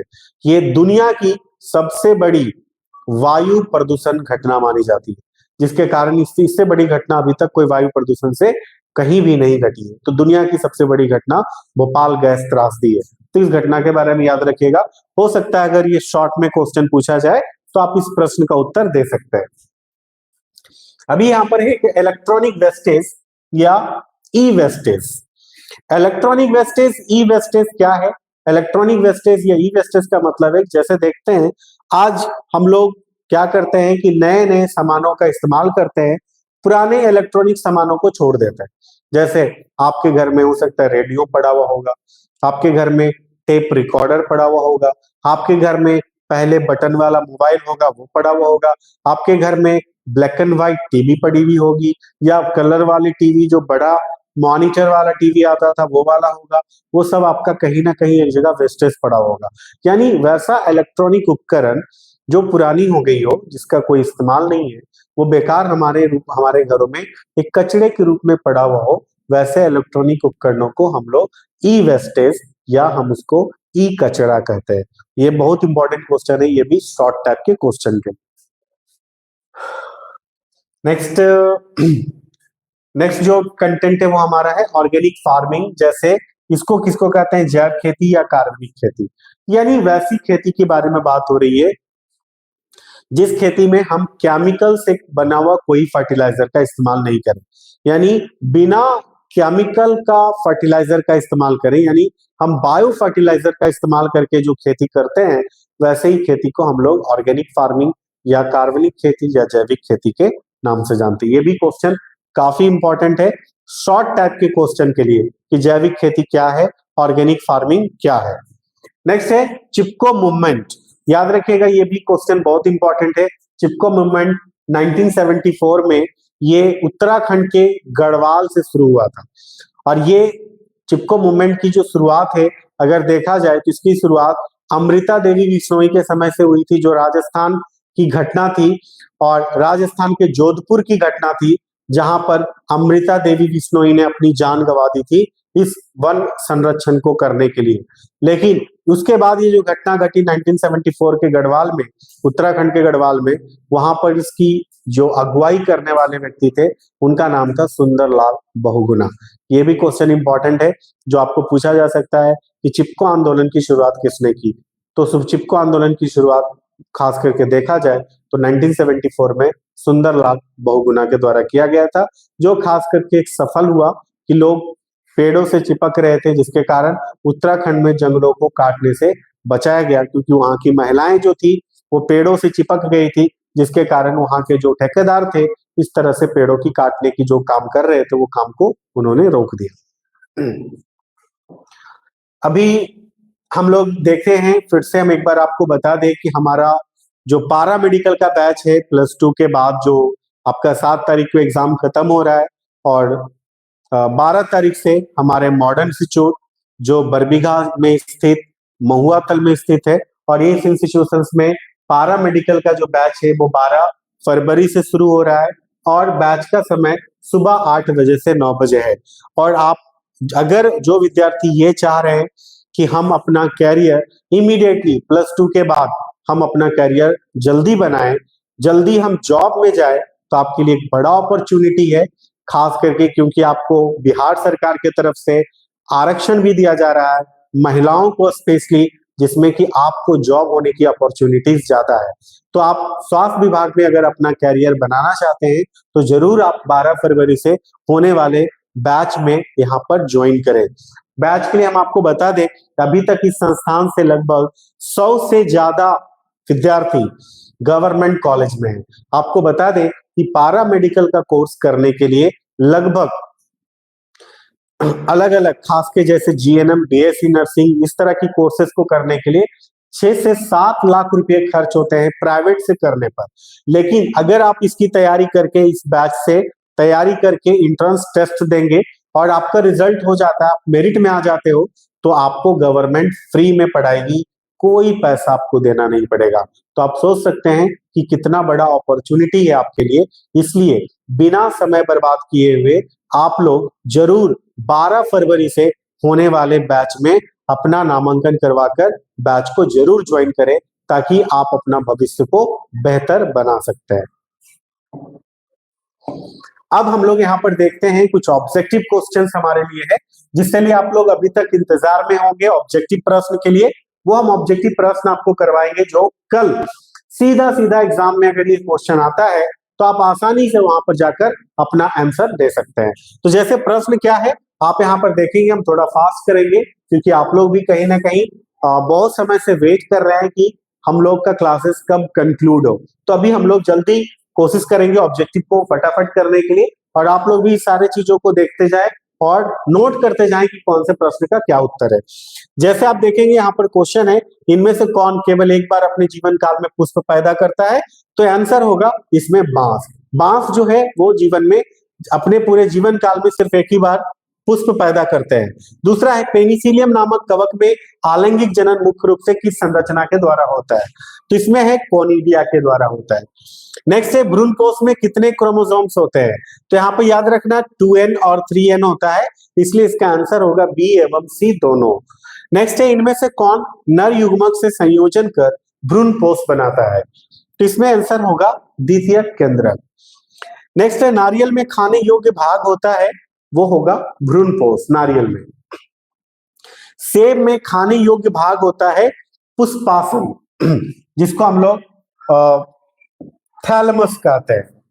नेक्स्ट है घोंघा यानी स्नेल्स और स्लैग द्वारा पॉलिनेशन क्या कहलाता है? तो जब घोंघा और स्लैग ये पॉलिनेशन की क्रिया करेगा तो इसको कहेंगे मैलेकोफिलस। फिर है डबल फर्टिलाइजेशन की क्रिया होती है किस तरह के पौधों में? आवृत बीजी पौधों में होती है। नेक्स्ट है आसत्य फल का उदाहरण है, इसमें आसत्य फल का सेब है इसका उदाहरण। यहाँ पर एक किस फल में बीज चोल खाया जाता है? अभी अभी हम आपको पढ़ाने के क्रम में भी प्रश्न बताए थे। देखिए इस तरह का प्रश्न पूछा जा सकता है, किस फल में बीज चोल यानी एरी खाया जाता है? तो इनमें से सभी, क्योंकि हम आपको जायफल, लीची और शरीफा सभी के बारे में बताए थे। अभी एक केसर या जाफरान पुष्प के किस स्रोत से पाया जाता है? तो वो है अस्टाइल स्रोत से हम प्राप्त करते हैं। अंडे का जीवन काल कितना होता है? 24 घंटे। ध्यान रखेंगे कहीं कहीं पे आपको 12 से 24 घंटा देगा, लेकिन ऑप्शन अगर 12 घंटा और 24 घंटा है तो आप कोशिश कीजिएगा 24 घंटे वाला ऑप्शन को ऑप्ट करने के लिए। यहां पर देखेंगे नेक्स्ट क्वेश्चन है, मादा में कौन सी ग्रंथि प्रोस्टेट के समजात होती है? तो पारायूरिथ्रल ग्रंथि जो होती है वो उसके समजात होती है। नेक्स्ट है फीमेल में निषेचित अंडे यानी फर्टिलाइज एग का प्रतिस्थापन गर्भाशय में कब होता है? तो निषेचन के 7 दिन के बाद ऐसी प्रोसेस होती है। नेक्स्ट है एक्रोसोम का निर्माण करता है कौन? तो गोल्जी बॉडीज एक्रोसोम का निर्माण करता है। सेमिनल प्लाज्मा में अत्यधिक मात्रा में होती है, क्या पाई जाती है सेमिनल प्लाज्मा में? तो फ्रुक्टोज पाया जाता है, कैल्शियम तथा कुछ बिकर भी होते हैं। स्तनधारी में अपरा कोशिका का क्या कार्य नहीं है? आघातों से रक्षा करना इसका कार्य नहीं है, बाकी सब कार्य है, श्वसन में भी है, उत्सर्जन भी है और पोषण भी है। नेक्स्ट देखेंगे कॉर्पस ल्यूटियम क्या स्रावित करता है? तो ये स्रावित करता है प्रोजेस्टेरॉन। नेक्स्ट है शुक्राणु जनन का नियंत्रण किसके द्वारा होता है? तो एंड्रोजन के द्वारा इसका नियंत्रण होता है। एमनियोसेंटेसिस एक प्रक्रिया है, इसमें भ्रूण में आनुवांशिक विकार ज्ञात करने की एक प्रक्रिया है। नेक्स्ट है स्तनपान यानी लैक्टेशन जो प्रोसेस है वो किससे संबंधित है? तो गर्भ निरोधन की अस्थायी विधि है, यानी जब ये प्रोसेस होता है तो प्रेगनेंसी की चांसेस कम होती है। RU 486 दवा प्रयोग की जाती है किस कारण, किस लिए? गर्भपात कारक के रूप में ये दवा इस्तेमाल की जाती है। जन्म नियंत्रण की सर्वधिकरण जिसको हम लोग नसबंदी कहते हैं, जैसा कि हमने आपको कंटेंट में पढ़ाया था, वासेक्टोमी और ट्यूबेक्टोमी। नेक्स्ट ऑब्जेक्टिव में देखेंगे गर्भाधारण रोकने के लिए तथा IUD के लिए कौन सी यांत्रिक तकनीक है? तो इसका यांत्रिक तकनीक है कॉपर टी का प्रोसेस कर सकते हैं। नेक्स्ट है एक गर्भ निरोधक गोली अंडोत्सर्जन को किस प्रकार रोकती है? तो FSH एवं LH स्राव को रोक करके, यानी FSH फॉलिकल स्टिमुलेटिंग हार्मोन और ल्यूटेनाइजिंग हार्मोन के स्राव को रोक देती है। इस तरह से वो इस प्रोसेस को रोक करके रखती है। नेक्स्ट है जन्म नियंत्रण की एक विधि है, यानी जन्म नियंत्रण यानी बर्थ को कंट्रोल करने की एक विधि है। इसमें 4 विधि दी गई थी, उसमें है IUD जिसको हम लोग कहते हैं इंट्रा यूटेराइन डिवाइस। नेक्स्ट है गर्भ निरोधक उपायों की क्या क्या संभावित दुष्प्रभाव हो सकते हैं? जिसमें आपको स्तन कैंसर की संभावना हो सकती है यदि आप गर्भ निरोधक उपायों में खास करके हार्मोनल मेडिसिन का इस्तेमाल करते हैं तो। नेक्स्ट है क्रिसमस रोग का अन्य नाम क्या है? तो हीमोफीलिया बी का दूसरा नाम है क्रिसमस डिजीज। नेक्स्ट ऑब्जेक्टिव में हम लोग देखेंगे गायनेकोमेस्टिया लक्षण है किसका, क्लाइनफेल्टर्स का। तो क्लाइनफेल्टर्स के लिए क्वेश्चन याद रखिएगा कि उसको हम लोग गायनेकोमेस्टिया भी कहते हैं, यानी उसका जो लक्षण है उसको हम लोग गायनेकोमेस्टिया भी कहते हैं क्लाइनफेल्टर सिंड्रोम के लिए। मेंडल के नियम का एक अपवाद है सहलग्नता। टिड्डे यानी ग्रास हॉपर में किस प्रकार का लिंग निर्धारण पाया जाता है, तो टिड्डा में XO प्रकार का लिंग निर्धारण पाया जाता है। RH प्लस व्यक्ति का जीन प्रारूप हो सकता है कैसा, तो दोनों B और C दोनों, यानी TT और RR स्मॉल, ये दोनों पाया जाता है। मेंडल ने प्रस्तावित किया था, क्या किया था, अनुवांशिकता के नियम, तो ये आपको ध्यान में रखना है। देखिए हम आपको खास करके बताए थे रेशियो वाला क्वेश्चन यहाँ पर आपको दिख रहा है। द्विसंकर यानी डबल डाई हाइब्रिड क्रॉस में फिनोटाइपिक अनुपात होता है कैसा, 9:3:3:1। इस तरह से आपको इस क्वेश्चन का आंसर भी ध्यान में रखना है। नेक्स्ट है कानों पर बाल की बहुलता का जीन पाया जाता है, बाई क्रोमोसोम में पाया जाता है। मानव ब्लड ग्रुप O में एंटीजन अनुपस्थित होते हैं। मोनोहाइब्रिड क्रॉस का जीनोटाइपिक अनुपात क्या होता है, 1:2:1 होता है। डीएनए के कूट क्रम यानी कोडिंग सीक्वेंस क्या कहलाते हैं, एक्सॉन कहलाते हैं। एक टिड्डे द्विसूत्री डीएनए में एडेनिन का मोल प्रतिशत 30 है, तो उसमें साइटोसिन का मोल प्रतिशत क्या होगा, तो ये हो जाएगा आपका 20 हो जाएगा। अभी हम लोग नेक्स्ट क्वेश्चन में देखेंगे। यहां पर आपका क्वेश्चन है क्रॉसिंग ओवर किस अवस्था में होती है, बहुत इंपॉर्टेंट क्वेश्चन है, इसको याद रखिएगा आप लोग। क्रॉसिंग ओवर किस अवस्था में होती है, पैकेटिन अवस्था में होती है। न्यूक्लिक अम्ल पॉलीमर है न्यूक्लियोटाइड का। प्यूरिन नाइट्रोजन क्षार है किसका, एडेनिन का है। लैकोपेरॉन का घटक है, प्रमोटर जीन है। आनुवांशिक कूट में कितने कोडोन होते हैं, तो टोटल 64 कोडोन होते हैं। आगे देखेंगे ट्राइसोमी 2n+1 के कारण बच्चे मंदबुद्धि के हो जाते हैं, उसे क्या कहते हैं। हमने पढ़ाया था आपको डाउन सिंड्रोम के बारे में, इसका आंसर हो जाएगा डाउन सिंड्रोम। बी डीएनए के एक पूर्ण घुमाव में नाइट्रोजन बेस के कितने पेयर्स होते हैं, तो 10 पेयर्स होते हैं, यहाँ पे आंसर बी हो जाएगा। डार्विन का सिद्धांत आधारित है, इसका आंसर हो जाएगा ए। नेचुरल सिलेक्शन पर आधारित है डार्विन का सिद्धांत। प्रथम मनुष्य जैसा मानव था उसको क्या कहते थे, उसको होमो हैबिलिस कहते थे। ये बानरों की एक स्पीशीज में से एक है होमो हैबिलिस। मानव के पूर्वज जिन्होंने गुफाओं में चित्रकारी की थी वो कौन था, तो क्रो-मैग्नन मानव कहलाता है, जो मानव के पूर्वज थे जिन्होंने गुफाओं में चित्रकारी की थी। यह निम्नलिखित में से कौन प्रमाण सर्वोत्तम है, यानी जीवाश्म जिसको हम लोग फॉसिल कहते हैं। नेक्स्ट है आदि वातावरण में कौन सी गैसें थी, तो आदि वातावरण में जो गैसें थी वो पहले CH4 अर्थात मीथेन थी। बिडाल जांच से किसका पता चलता है, हमने बताया था ये क्वेश्चन ध्यान रखिएगा। बिडाल टेस्ट किसके लिए है, टाइफाइड के लिए है। नेक्स्ट है प्रोटीन अल्फा-1 एंटीट्रैप्सिन का प्रयोग निम्न से किस उपचार में किया जाता है, ये बीमारी होगा आंसर सी, जिसका नाम है एम्फीसीमा। फिर है एंटी हिस्टामिन्स व स्टेरॉइड के प्रयोग से शीघ्रता से आराम मिलता है, किस चीज से, तो इसका एलर्जी से हमें आराम मिलता है। नेक्स्ट है लिम्फोसाइट में टी अक्षर का अर्थ क्या है, तो टी अक्षर का अर्थ मतलब है थाइमस। इपिथेलियल टिश्यू का कैंसर कहलाता है क्या, तो जब इपिथेलियल टिश्यू वाला कैंसर होता है तो उसको हम लोग कार्सिनोमा कहते हैं।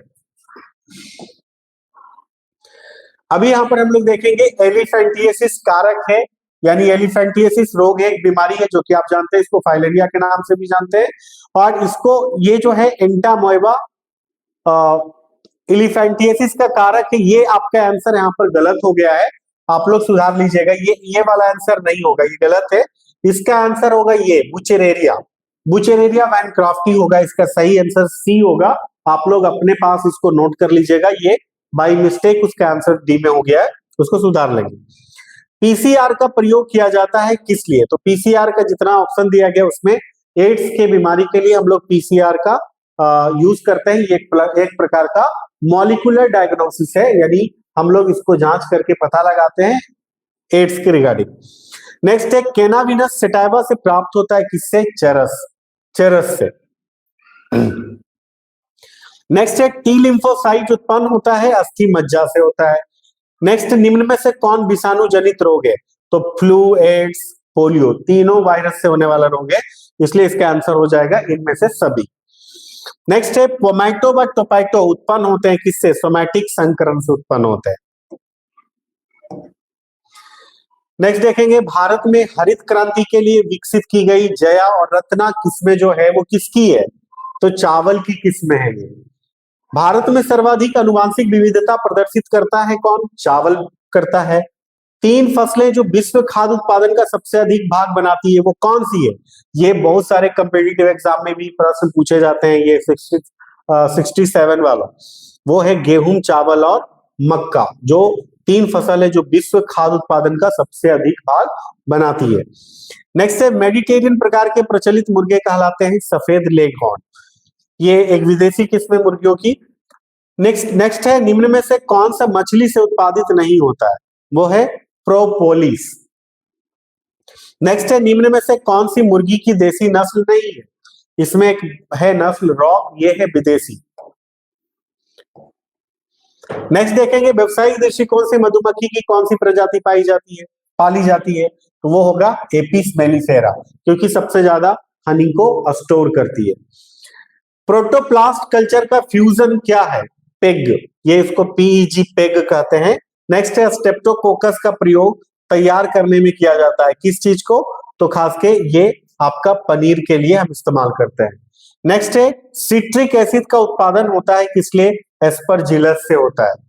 भूमि की उर्वरा शक्ति को परिपोषित करने वाला जीव समूह कौन है? तो जैविक खाद है। जैविक खाद का मुख्य स्रोत कौन सा है? तो बैक्टीरिया है, जिसको हम लोग जीवाणु कहते हैं।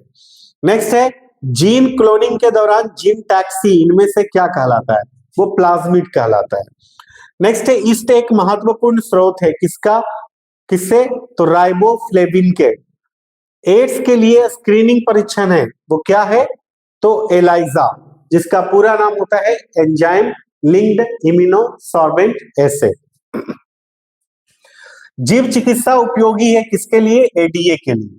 एलाइजा टेस्ट किस रोग की पहचान के लिए होता है? तो एलाइजा टेस्ट आपका एड्स के लिए होता है। शरीर में एडीए के उत्पादन का स्थल कहां है? तो उसका स्थल है मोनोसाइट। किसके उपचार के लिए प्रथम क्लिनिकल जीन थेरेपी की गई थी? वो था SCID, यानी severe combined immune deficiency resulting from deficiency of ADA. तो ये आपको खास करके इस प्रोसेस के लिए किया जाता है। शीत भागों के जंतुओं की अपेक्षा गर्म भागों के जंतुओं में बाह्य कर्णों का बड़ा आकार निम्नलिखित के कारण होता है। एलेन का सिद्धांत के अकॉर्डिंग होता है। मानव जनसंख्या का ग्राफ होता है इनमें से सभी। मानव जनसंख्या का अध्ययन क्या कहलाता है? इसको हम लोग डेमोग्राफी कहते हैं।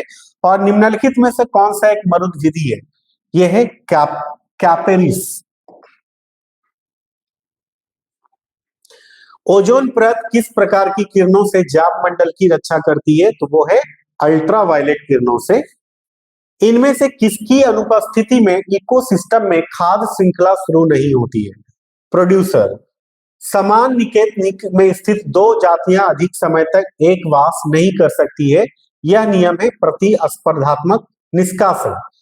नेक्स्ट है फास्फोरस चक्र में अपरक्षण द्वारा उत्पन्न फास्फोरस सर्वप्रथम उपलब्ध होती है उत्पादकों को। भारत में प्रोजेक्ट टाइगर प्रारंभ किया गया 1973 में। दुग्धवा नेशनल पार्क स्थित है कहां? उत्तर प्रदेश में। तो आप देख रहे हैं ये सारा जो भी ऑब्जेक्टिव है इसका PDF जो है वो हम आपको ग्रुप में भी शेयर करने वाले हैं। जो भी विद्यार्थी हमारे संस्थान से पढ़ने वाले हैं उन लोगों के लिए हम ग्रुप में इसका PDF भी उपलब्ध करवा दे रहे हैं, ताकि आप एक बार उस PDF के थ्रू भी पूरा ओवरऑल जितने ऑब्जेक्टिव है उसको आप लोग पढ़ ले। अभी हम लोग ऑब्जेक्टिव को यहीं तक रखेंगे। अभी हम आपको जो है एग्जाम से रिलेटेड कुछ इंपॉर्टेंट टिप्स है वो हम आपको बताने वाले हैं, जो आपके एग्जाम के लिए ज्यादा इंपॉर्टेंस होंगे। तो अभी हम आपको उसी बिंदु पर आएंगे। बाकी जो इसका कंटेंट होगा वो हम आपको देने वाले हैं। वो कंटेंट आपको देख करके